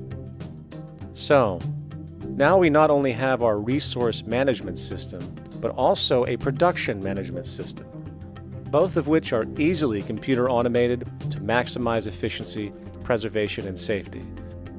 The informational reality is that the human mind, or even a group of humans, cannot track what needs to be tracked. It must be done by computers, and it can be. And this brings us to the next level, distribution. What sustainability strategies make sense here? Well, since we know that the shortest distance between 2 points is a straight line, and since energy is required to power transport machines, the less transport distance, the more efficient. Producing goods in one continent and shipping them over to another only makes sense if the goods in question simply cannot be produced in the target area. Otherwise, it is nothing but wasteful. We must localize production so distribution is simple, fast, and requires the least amount of energy. We'll call this the proximity strategy. which simply means we reduce the travel of goods as much as possible, whether raw materials or finished consumer products. Of course, it might also be important to know what goods we are transporting and why, and this falls under the category of demand. And demand is simply what people need to be healthy and to have a high quality of life. The spectrum of material human needs range from core life-supporting necessities, such as food, clean water, shelter, to social and recreational goods, which allow for relaxation and personal social enjoyment, both important factors in human and social health overall. So, very simply, we take another survey. People describe their needs. Demand is assessed, and production begins based on that demand. And since the level of demand of different goods will naturally fluctuate and change around different regions, we need to create a demand distribution tracking system, so to avoid overruns and shortages. Of course, this idea is old news. It is used in every major store chain today to make sure they keep up with their inventory. Only this time we are tracking on a global scale. But, wait a minute, we really can't fully understand demand if we don't account for the actual usage of the good itself. Is it logical and sustainable for every single human to, say, have one of everything made, regardless of their usage?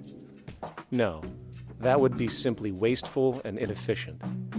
If a person has a need for a good, but that need is only for, say, 45 minutes a day on average, it would be much more efficient if that good was made available to them and to others when needed. Many forget that it isn't the good that they want, it is the purpose of that good. When we realize that the good itself is only as important as its utility, we see that external restriction, or what we might call today ownership, is extremely wasteful and environmentally illogical in a fundamental economic sense. So, we need to devise a strategy called strategic access. This would be the foundation of our demand distribution tracking system, which makes sure we can meet the demand of the population's needs for access of whatever they need when they need it. And as far as physically obtaining the goods, centralized and regional access centers all make sense for the most part, placed in close proximity to the population, and a person would simply come in, take the item, use it, and when finished, return it when it is no longer needed. Sort of how a library works today.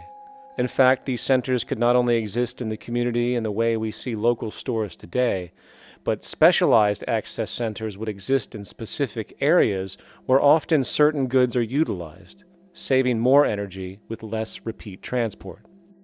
And once this demand tracking system is in order, it is tied into our production management system, and of course into our resource management system, hence creating a unified, dynamically updating, global economic management machine that simply makes sure we remain sustainable, starting with securing the integrity of our finite resources, moving to make sure we only create the best, most strategic goods possible, while distributing everything in the most intelligent and efficient way.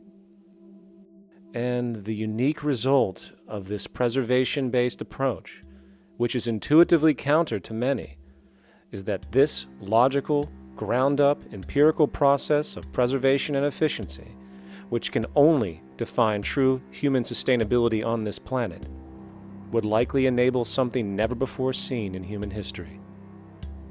Access abundance, not just for a percentage of the global population, but the entire civilization. This economic model, as was just generalized, this responsible systems approach to total Earth resource management and processes, designed again to do nothing less than take care of humanity as a whole in the most efficient and sustainable way, could be termed a resource-based economy. The idea was defined in the 1970s by structural engineer Jacque Fresco. He understood back then that society was on a collision course with nature and itself, unsustainable on every level. And if things didn't change, we would destroy ourselves one way or another. Are all these things you're saying, Jacque, could they be built with what we know today, or are some of these things, are you guessing based on what we know today? No. All of these things can be built with what we know today. It would take 10 years to change the surface of the earth, to rebuild the world into a second Garden of Eden.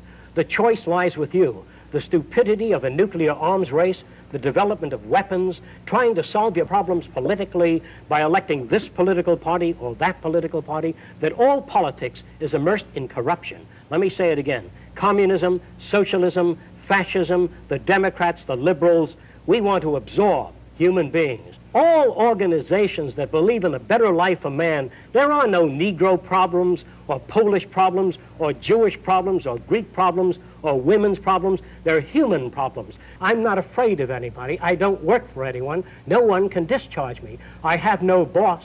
I am afraid to live in the society we live in today. Our society cannot be maintained by this type of incompetency. It was great, the free enterprise system, about 35 years ago. That was the last of its usefulness.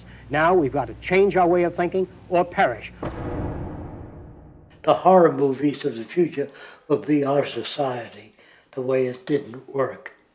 And politics would be part of a horror movie.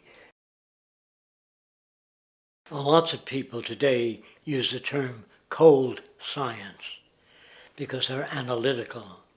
And they don't even know what analytical means. Science means closer approximations of the way the world really works. So it's telling the truth, is what it is. A scientist doesn't try to get along with people. They tell them what their findings are. They have to question all things. And if some scientist comes up with an experiment that shows certain materials have certain strength, other scientists have to be able to duplicate that experiment and come up with the same results. Even if a scientist feels that an airplane wing, due to mathematics or calculations, can hold up a given amount of weight, they still pile sandbags on it to see when it breaks. And they say, you know, my calculations are right, or they're not correct. I love that system because it's free of bias and free of thinking that math can solve all the problems. You have to put your math to test also. I think that every system that can be put to test should be put to test, and that all decisions should be based upon research. A resource-based economy is simply the scientific method applied to social concern, an approach utterly absent in the world today. Society is a technical invention, and the most efficient methods of optimized human health, physical production, distribution, city infrastructure, and the like reside in the field of science and technology, not politics or monetary economics. It operates in the same systematic way as, say, an airplane, and there is no Republican or liberal way to build an airplane. Likewise, nature itself is the physical referent we use to prove our science, and it is a set system, emerging only from our increased understanding of it. In fact, it has no regard for what you subjectively think or believe to be true. Rather, it gives you an option. You can learn and fall in line with its natural laws and conduct yourself accordingly, invariably creating good health and sustainability, or you can go against the current to no avail. It doesn't matter how much you believe you can just stand up right now and walk on the wall next to you. The law of gravity will not allow it. If you do not eat, you will die. If you are not touched as an infant, you will die. As harsh as it may sound, nature is a dictatorship, and we can either listen to it and come in harmony with it, or suffer the inevitable adverse consequences. So, a resource-based economy is nothing more than a set of proven, life-supporting understandings where all decisions are based upon optimized human and environmental sustainability. It takes into account the empirical life ground, which every human being shares as a need, regardless, again, of their political or religious philosophy. There is no cultural relativism to this approach. It isn't a matter of opinion. Human needs are human needs, and having access to the necessities of life, such as clean air, nutritious food, and clean water, along with a positively reinforcing, stable, nurturing, and non-violent environment, is demanded for our mental and physical health, our evolutionary fitness, and hence the species' survival itself. A resource-based economy would be based upon available resources. You can't just bring a lot of people to an island or build a city of 50,000 people without having access to the necessities of life. So when I use the term a comprehensive systems approach, I'm talking about doing an inventory of the area first and determining what that area can supply, not just architectural approach, not just design approach, but design must be based on all of the requirements to enhance human life. And that's what I mean by an integrated way of thinking. Food, clothing, shelter, warmth, love, all those things are necessary. If you deprive people of any of them, you have a lesser human being, less capable of functioning. As previously outlined, a resource-based economy's ground-up, global, systems approach to extraction, production, and distribution is based upon a set of true economic mechanisms, or strategies, which guarantee efficiency and sustainability in every area of the economy. So, continuing this train of thought regarding logical design, what is next in our equation? Where does all this materialize? Cities. The advent of the city is a defining feature of modern civilization. Its role is to enable efficient access to the necessities of life, along with increased social support and community interaction. So how would we go about designing an ideal city? What shape should we make it? Square? Trapezoid? Well, given we're going to be moving around the thing, we might as well make it as equidistant as possible for ease, hence the circle. What should the city contain? Well, naturally we need a residential area, a goods production area, a power generation area, an agricultural area. But we also need nurturing as human beings, hence culture, nature, recreation, and education. So let's include a nice open park, an entertainment events area for cultural purposes and socializing, and educational and research facilities. And since we're working with a circle, it seems rational to place these functions in belts based on the amount of land required for each goal, along with ease of access. Very good. Now, let's get down to specifics. First, we need to consider the core infrastructure, or intestines, of the city organism. These would be the water, good, waste, and energy transport channels. Just as we have water and sewage systems under our cities today, we would extend this channeling concept to integrate waste recycling and delivery itself. No more mailmen or garbage men. It is built right in. We could even use automated pneumatic tubes and similar technologies. Same goes for transport. It needs to be integrated and strategically designed to reduce or even remove the need for wasteful, independent automobiles. Electric trams, conveyors, transveyors, and maglevs, which can take you virtually anywhere in the city, even up and down, along with connecting you to other cities as well. And of course, in the event an automobile is required, it is automated by satellite for safety and integrity. In fact, this automation technology is in working order right now. Automobile accidents kill about 1.2 million people every single year, injuring about 50 million. This is absurd and doesn't have to occur. Between efficient city design and automated driverless cars, this death toll can be virtually eliminated. Agriculture. Today, through our haphazard, cost-cutting industrial methods, using pesticides, excessive fertilizers, and other means, we have successfully destroyed much of the arable land on this planet, not to mention also extensively poisoning our bodies. In fact, industrial and agricultural chemical toxins now show up in virtually every human being tested, including infants. Fortunately, there is a glaring alternative: the soilless mediums of hydroponics and aeroponics, which also reduce nutrient and water requirements by up to 75% of our current usage. Food can now be organically grown on an industrial scale in enclosed vertical farms, such as in 50-story 1-acre plots, virtually eliminating the need for pesticides and hydrocarbons in general. This is the future of industrial food cultivation, efficient, clean, and abundant. So, such advanced systems would be, in part, what comprise our agricultural belt, producing all the food required for the entire city's population, with no need to import anything from the outside, saving time, waste, and energy.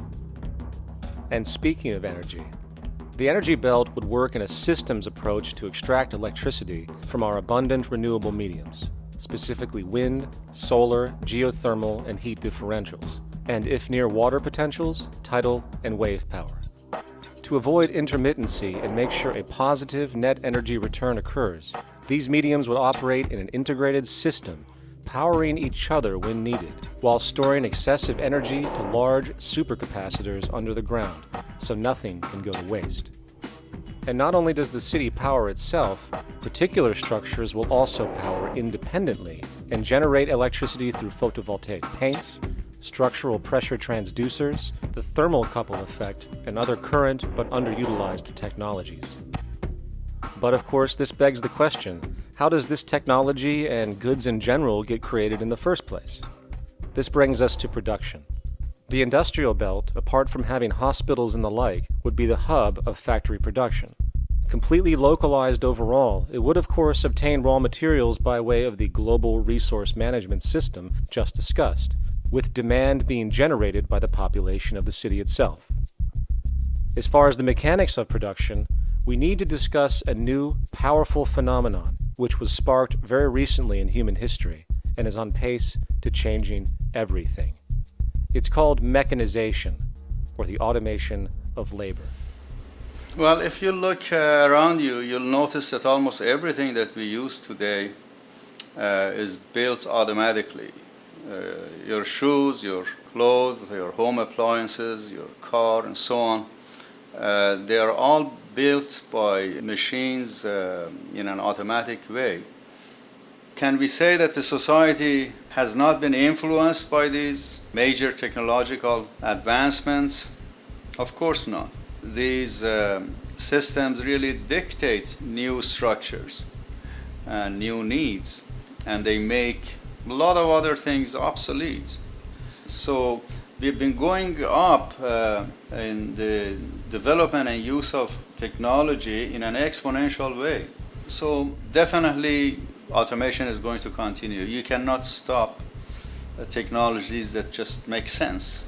Labor automation through technology is at the bottom of every major social transformation in human history.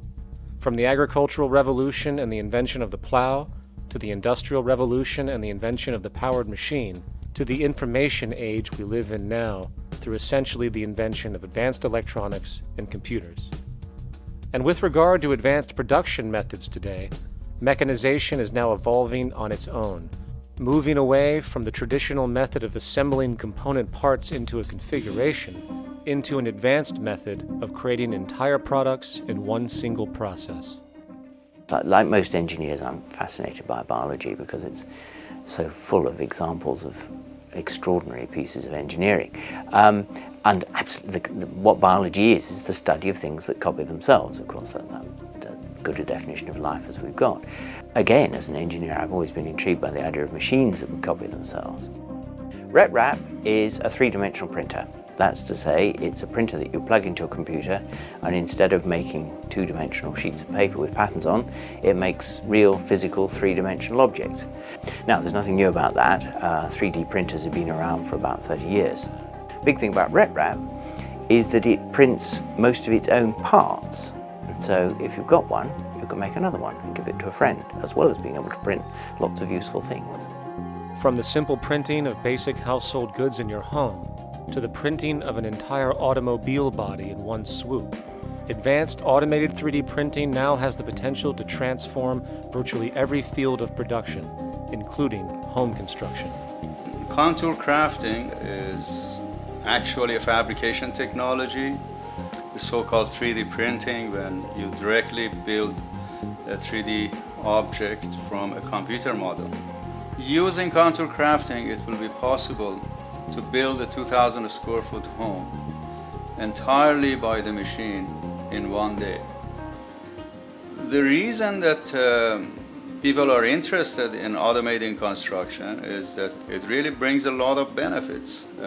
For example, construction is pretty labor intensive, and although it provides job for a sector of the society, it also has issues and complications. For example, construction is the most dangerous job that there is. It is worse than mining and agriculture. It has got the highest level of fatality almost in every country. Another issue is the waste. An average home in the United States has 3 to 7 tons of waste. So this is huge if we look at the impact of construction and knowing that about 40% of all materials in the world are used in construction. So big waste of energy and resources and big damage to the environment as well. Making homes using hammers and nails and wood with the state of our technology today is really absurd and will go the way of our labor class in regards to manufacturing in the United States. Recently, there was a study by economist David Autor of MIT that states that our middle class is obsolete and being replaced by automation. Quite simply, mechanization is more productive, efficient, and sustainable than human labor in virtually every sector of the economy today. Machines do not need vacations, breaks, insurance, pensions, and they can work 24 hours a day every day. The output potential and accuracy compared to human labor is unmatched. The bottom line, repetitive human labor is becoming obsolete and impractical across the world, and the unemployment you see around you today is fundamentally the result of this evolution of efficiency in technology. For years, market economists have dismissed this growing pattern, which could be called technological unemployment, because of the fact that new sectors always seem to emerge to reabsorb the displaced workers. Today, the service sector is the only real hub left and currently employs over 80% of the American workforce, with most industrialized countries maintaining a similar proportion. However, this sector is now being challenged increasingly by automated kiosks, automated restaurants, and even automated stores. Economists today are finally acknowledging what they have been denying for years. Not only is technological unemployment exacerbating the current labor crisis we see across the world due to the global economic downturn, but the more the recession deepens, the faster the industries are mechanizing. The catch, which is not realized, is that the faster they mechanize to save money, the more they displace people, the more they reduce public purchasing power.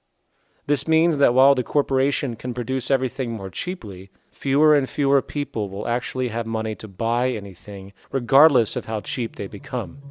The bottom line is that the labor for income game is slowly coming to an end. In fact, if you take a moment to reflect on the jobs which are in existence today, which automation could take over right now if applied, 75% of the global workforce could be replaced by mechanization tomorrow. And this is why, in a resource-based economy, there is no monetary market system, no money at all, for there is no need. A resource-based economy recognizes the efficiency of mechanization and accepts it for what it offers. It doesn't fight it like we do today. Why? Because it is irresponsible not to, given any interest in efficiency and sustainability. And this brings us back to our city system.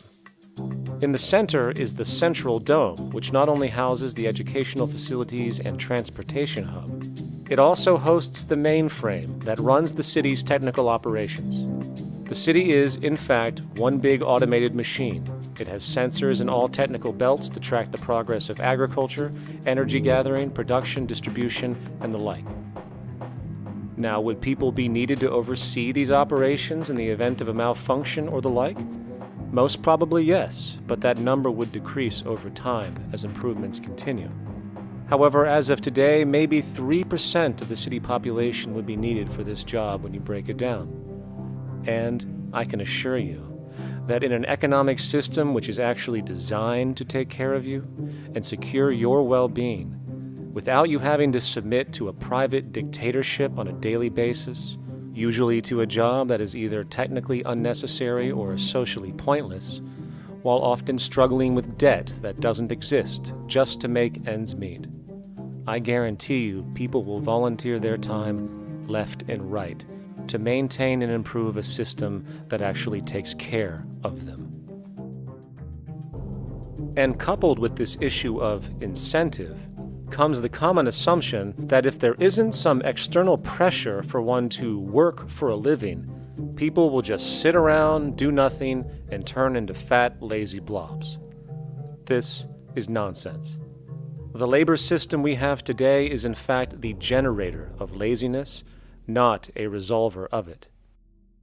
If you think back to when you were a child, full of life, interested in new things to understand, likely creating and exploring, but as time went on, the system pushed you into the focus of figuring out how to make money.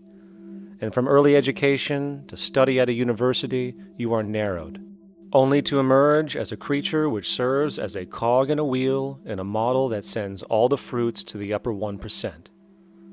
Scientific studies have now shown that people are, in fact, not motivated by monetary reward when it comes to ingenuity and creation.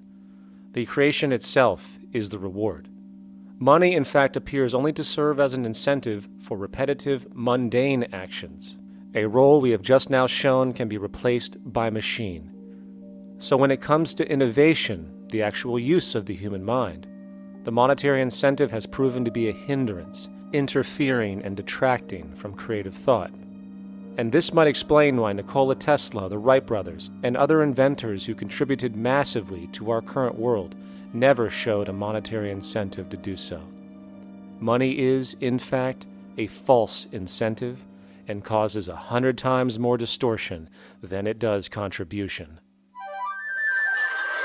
Good morning, class. Please settle down. The first thing I would like to do is go around the room and ask what everyone would like to be when they grow up. Who'd like to go first? Okay, how about you, Sarah? When I grow up, I want to work at McDonald's like my mom. Oh, family tradition, eh? How about you, Linda? When I grow up, I'm going to be a prostitute on the streets of New York City. Oh, glamour girl, huh? Very ambitious. How about you, Tommy? When I grow up, I'm going to be a rich, elitist businessman who works on Wall Street and profits off of the collapse of foreign economies. Enterprising, and great to see some multicultural interest. As stated before, a resource-based economy applies the scientific method to social concern, and this isn't limited to simply technical efficiency. It also has the consideration of human and social well-being directly and what comprises it. What good is a social system if, in the end, it doesn't produce happiness and peaceful coexistence? So it is important to point out that with the removal of the money system and the necessities of life provided, we would see a global reduction in crime by about 95% almost immediately, for there is nothing to steal, embezzle, scam, or the like. 95% of all people in prisons today are there due to some monetary-related crime or drug abuse, and drug abuse is a disorder, not a crime. So what about the other 5%, the truly violent, often seeming to some as being violent for the sake of being violent? Are they just evil people? The reason that I frankly think it's a waste of time to engage in moral value judgments about people's violence is because it doesn't advance by one iota our understanding of either the causes or the prevention of the violent behavior. People sometimes ask if I believe in forgiving criminals. My answer to that is, no, I don't believe in forgiveness any more than I believe in condemnation. It's only if we as a society can take the same attitude of treating violence as a problem in public health and preventive medicine, rather than as a moral evil, it's only when we make that change in our own attitudes and assumptions and values that we will actually succeed in reducing the level of violence rather than stimulating it, which is what we do now. The more justice you seek, the more hurt you become, because there's no such thing as justice. There is whatever there is out there. That's it. In other words, if people are conditioned to be racist and bigots, if they're brought up in an environment that advocates that, why do you blame the person for it? They're a victim of a subculture. Therefore, they have to be helped. The point is, we have to redesign the environment that produces aberrant behavior. That's the problem, not putting a person in jail. That's why judges, lawyers, freedom of choice, such concepts are dangerous, because it gives you misinformation that the person is bad or that person is a serial killer. Serial killers are made, just like soldiers become serial killers with a machine gun. They become killing machines, but nobody looks at them as murderers or assassins, because that's natural. So we blame people. We say, well, this guy was a Nazi, he tortured Jews. No, he was brought up to torture Jews. Once you accept the fact that people have individual choices and they're free to make those choices, free to make choices means without being influenced. And I can't understand that at all. All of us are influenced in all our choices by the culture we live in, by our parents, and by the values that dominate. So we're influenced. So there can't be free choices. What's the greatest country in the world? The true answer, I haven't been all over the world, and I don't know enough about different cultures to answer that question. I don't know anybody that speaks that way. I say, it's good old USA, the greatest country in the world. There's no survey. Have you been to India? No. Have you been to England? No. Have you been to France? No. What do you make your assumptions on? They can't answer. They get mad at you. They say, well, goddamn it, who the hell are you to tell me what to think? You know, don't forget, you're dealing with aberrated people. They're not responsible for their answers. They're victims of culture. That means they've been influenced by their culture.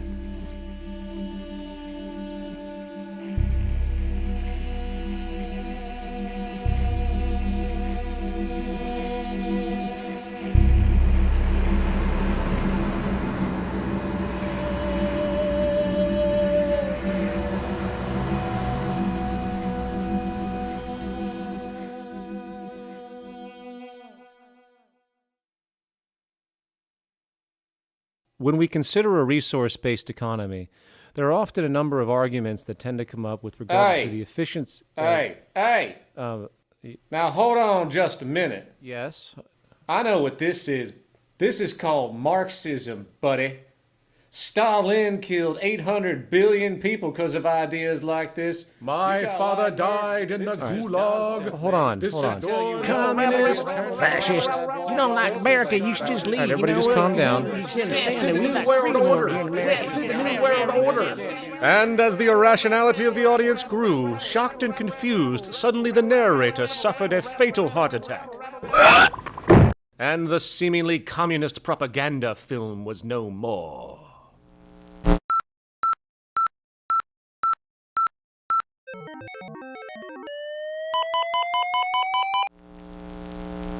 You know, I've said that sort of thing to people in think tank type of situations, and you know, these Club of Rome types and so forth. Marxist? What Marxist? Where did that come from? You know, they got this icon they hold on to as their holy grail, and it's such an easy one, you know. People ask if I'm a socialist or a communist or a capitalist, and I say I'm none of the above. And why do you think that those are the only options? All of those political constructs were created by writers who assumed that we lived on a planet of infinite resources. Not a one of those political philosophies even contemplates that there might be a shortage of anything.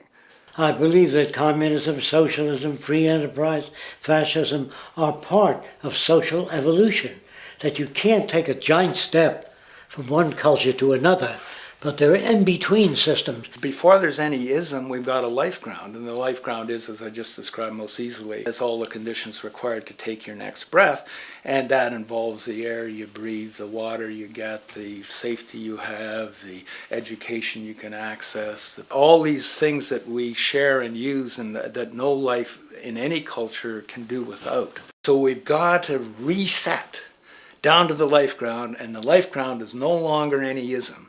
It's life value analysis. It's simply a matter of historical fact that the dominant intellectual culture of any particular society reflects the interest of the dominant group in that society.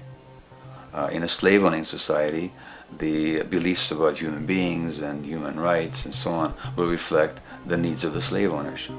In a society which again is based on the power of certain people to control and profit from the lives and work of millions of others, the dominant intellectual culture will reflect the needs of the dominant group.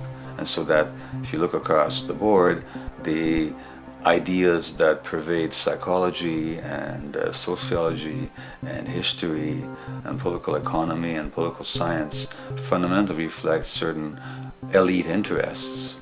And the academics who question that too much tend to get shunted to the side or to be seen as sort of radicals. The dominant values of a culture tend to support and perpetuate what is rewarded by that culture. And in a society where success and status is measured by material wealth, not social contribution, it is easy to see why the state of the world is what it is today.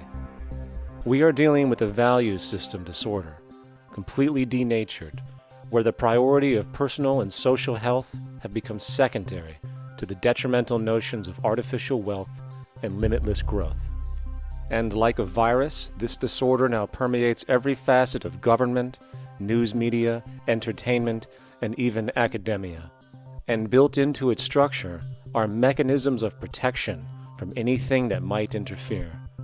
Disciples of the monetary market religion, the self-appointed guardians of the status quo, constantly seek out ways to avoid any form of thought which might interfere with their beliefs, the most common of which are projected dualities.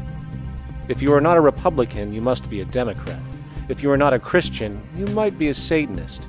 And if you feel society can be greatly improved to consider perhaps, taking care of everyone, you're just a utopianist. And the most insidious of them all, if you are not for the free market, you must be against freedom itself. I'm a believer in freedom. Every time you hear the word freedom being said anywhere or government interference said anywhere, it means, decoded, blocking maximization of turning money into more money for private money possessors. That's it. Every other thing they'll say, oh, we need more commodities for people, oh, this is freedom against tyranny and so forth. Every time you see it, you can decode it down to that. And I think you'll find a one-to-one correlation with every time they use it. And this is a sense in which we might call it's a syntax, a governing syntax of understanding and of value, so that it governs beneath their own recognition of it. So they may not say, oh, I didn't mean that at all, but in fact, that's what they do. Just like you may speak a grammar, and you have rules of grammar you follow without recognizing what the rules are. And so what we have is what I call the ruling value syntax that underlies this. So every time they use these words, government interference, lack of freedom, or progress, or development, you can decode them all to come back to mean that. Of course, when you hear the word freedom, it tends to be in the same sentence with something called democracy. It's fascinating how people today seem to believe that they actually have a relevant influence on what their government does, forgetting that the very nature of our system offers everything for sale. The only vote that counts is the monetary vote, and it doesn't matter how much any activist yells about ethics or accountability. In a market system, every politician, every legislation, and hence every government is for sale.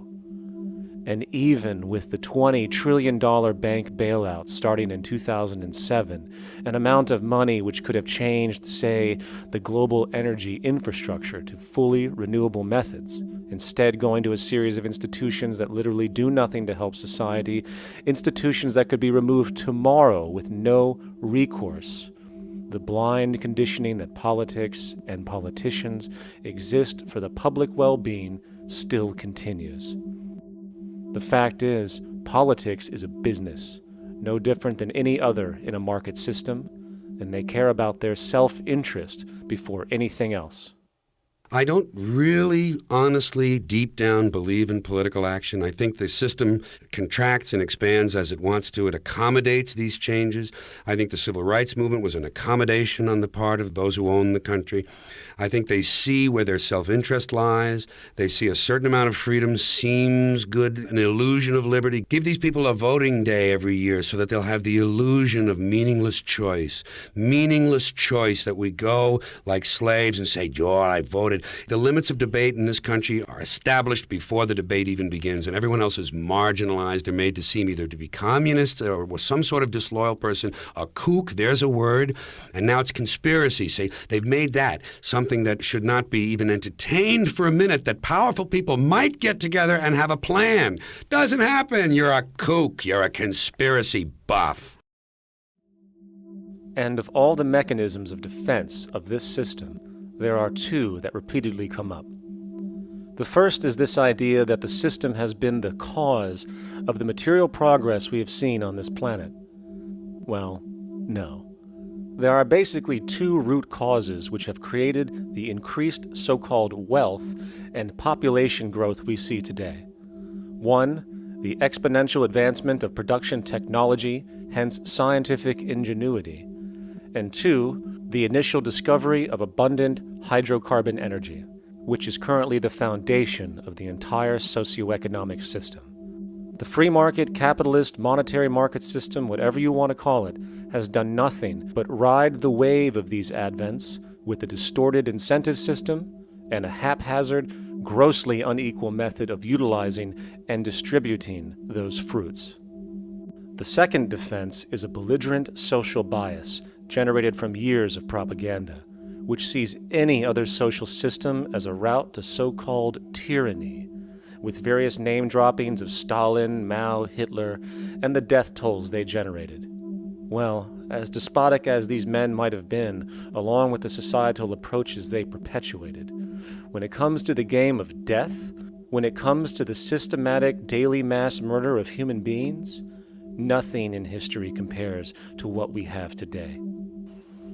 Famines throughout at least the last century of our history have not been caused by a lack of food. They've been caused by relative poverty.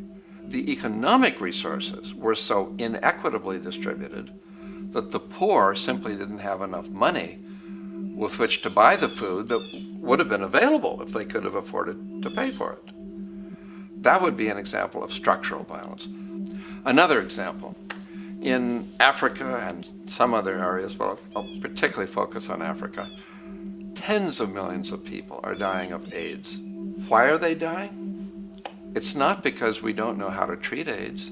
We have, millions of people in the wealthy countries are getting along remarkably well because they have the medicines that will treat it. The people in Africa who are dying of AIDS are not dying because of the HIV virus. They're dying because they don't have the money with which to pay for the drugs that would keep them alive. Gandhi saw this. He said the deadliest form of violence is poverty. And that's absolutely right. Poverty kills far more people than all the wars in history, more people than all the murderers in history, more than all the suicides in history. Not only does structural violence kill more people than all the behavioral violence put together, structural violence is also the main cause of behavioral violence.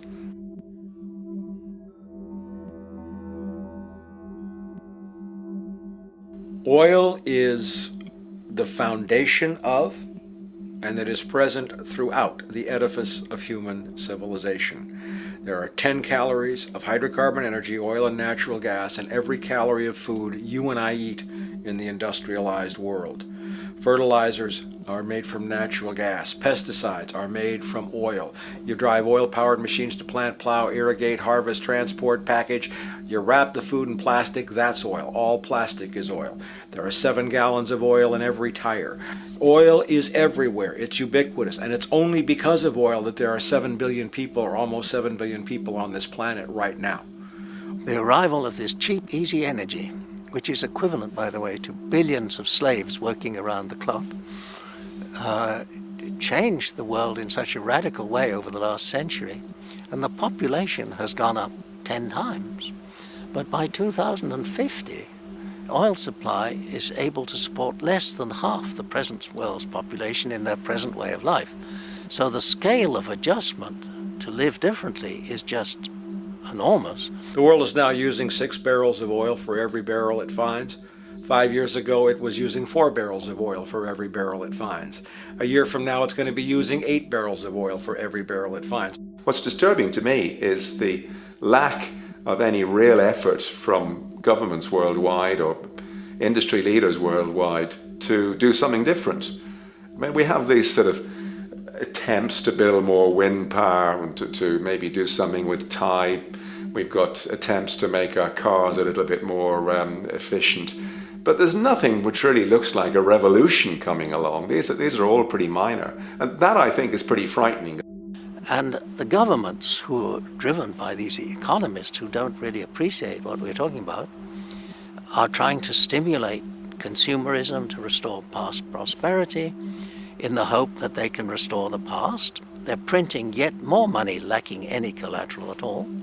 So if the economy improves and recovers and growth, famous growth comes back, it'll only be short-lived because within a short period of time, counted in months rather than years, it'll hit the supply barrier again. There'll be another price shock and a deeper recession. So I think we go into a series of vicious circles. So you have the economic growth going up, price spike, everything shuts down, that's where we are now.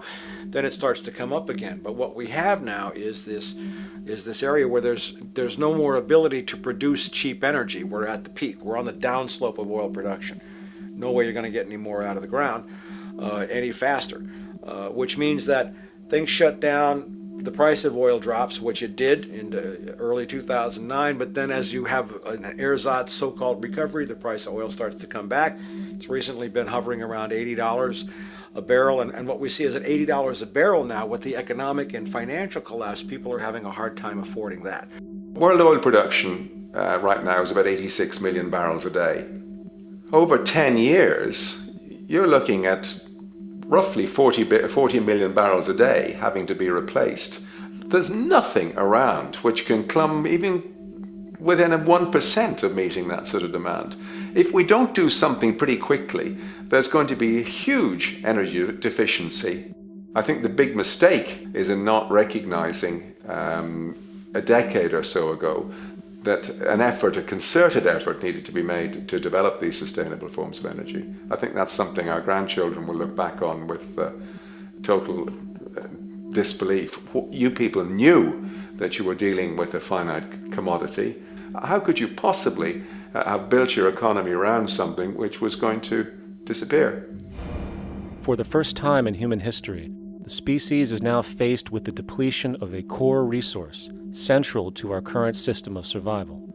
And the punchline of the whole thing is that even with oil becoming more and more scarce, the economic system will still blindly push its cancerous growth model, so people can go out and buy more oil-powered cars to generate GDP and jobs, exacerbating the decline.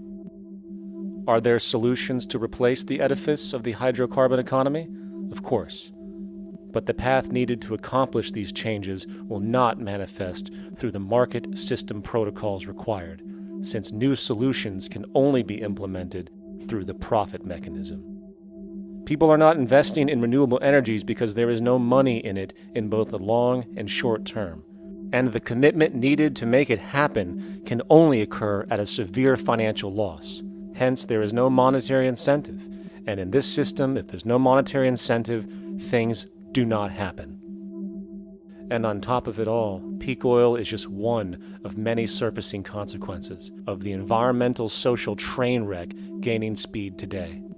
Other declines include freshwater, the very fabric of our existence, which is currently showing shortages for 2.8 billion people, and those shortages are on pace to reach 4 billion by 2030. Food production, the destruction of arable cropland, from which 99.7% of all human food comes from today, is occurring up to 40 times faster than it is being replenished. And over the last 40 years, 30% of the arable land has become unproductive. not to mention that hydrocarbons are the backbone of agriculture today, and as it declines, so will the food supply. As far as resources in general, at our current patterns of consumption, by 2030 we will need 2 planets to continue our rates, not to mention the continual destruction of life-supporting biodiversity, causing extinction spasms and environmental destabilization across the globe. And with all of these declines, we have the near exponential population growth, where by 2030 there might be over 8 billion people on this planet. Energy production alone would need to increase 44% by 2030 to meet such demand. And again, since money is the only initiator of action, are we to expect that any country on the planet is going to be able to afford the massive changes needed to revolutionize agriculture, water processing, energy production, and the like, when the global debt pyramid scheme is slowly shutting the entire world down? Not to mention the fact that the unemployment you currently see is going to become normality due to the nature of technological unemployment. The jobs are not coming back. And finally, a broad social perspective. From 1970 to 2010, poverty on this planet doubled due to this system. And given our current state, do you honestly think we will see anything less than more doubling, more suffering, and more mass starvation? There is not going to be any recovery. This is not some long depression that we're someday going to pull out of. I think the next phase we're going to see after the next round of economic collapse is massive civil unrest, when employment checks stop being paid because the states have no money left. And when things get so bad that people lose confidence in their elected leaders, they will demand change if we don't kill each other in the process or destroy the environment. I'm just afraid that we might get to the point of no return. And that bothers me no end. We do all we can to avoid that condition. It's clear that we're on the verge of a great transition in human life. What we face now is this fundamental change of the life we've known over the last century. There has to be a link between the economy and the resources of this planet, the resources being, of course, all animal and plant life, the health of the oceans and everything else. This is a monetary paradigm that will not let go until it's killed the last human being. The in-group will do all it can to stay in power. And that's what you got to keep in mind. They'll use the Army and Navy and lies or whatever they have to use to keep in power. They're not about to give it up because they don't know of any other system that will perpetuate their kind.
longer course to the corner of your life. Just remember that the goal is for us all to capture all we want.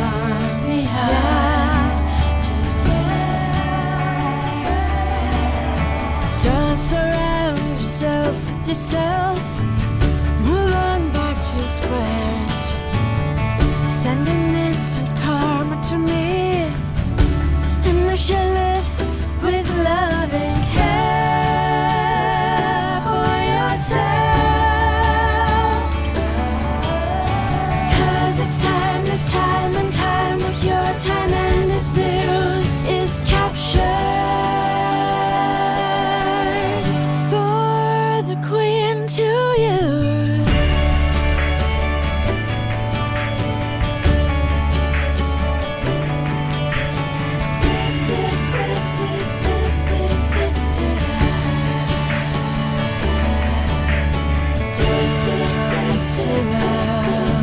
Yourself with yourself.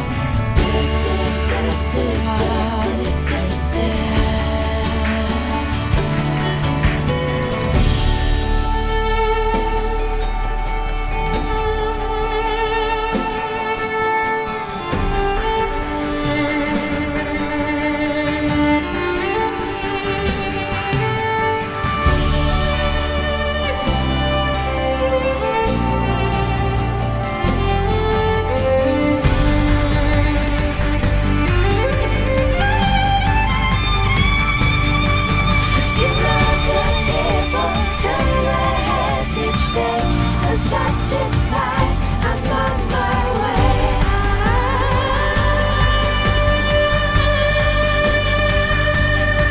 To see other people turn their heads each day. So satisfied, I'm on my way.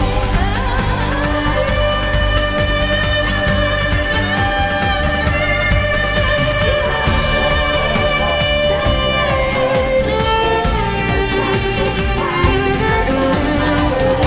their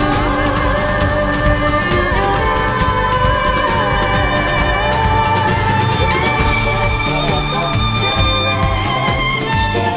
So satisfied.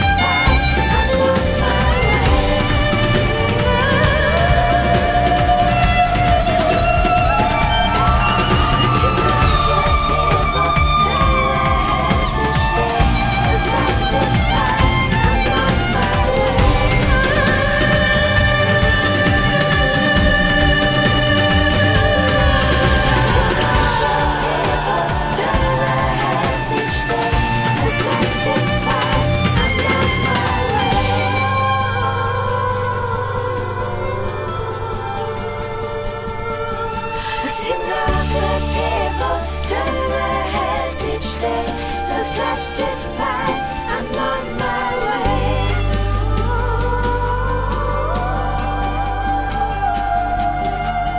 I've seen the good people turn their heads each day. So satisfied, I'm on my way.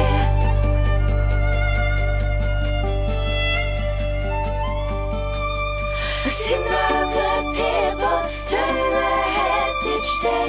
So satisfied, I'm on my way.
We thank you for watching this video and ask you to spread the news. Put this video on your social network or link to it so that you can be part of the anonymous movement. Together we are strong. Together we are anonymous.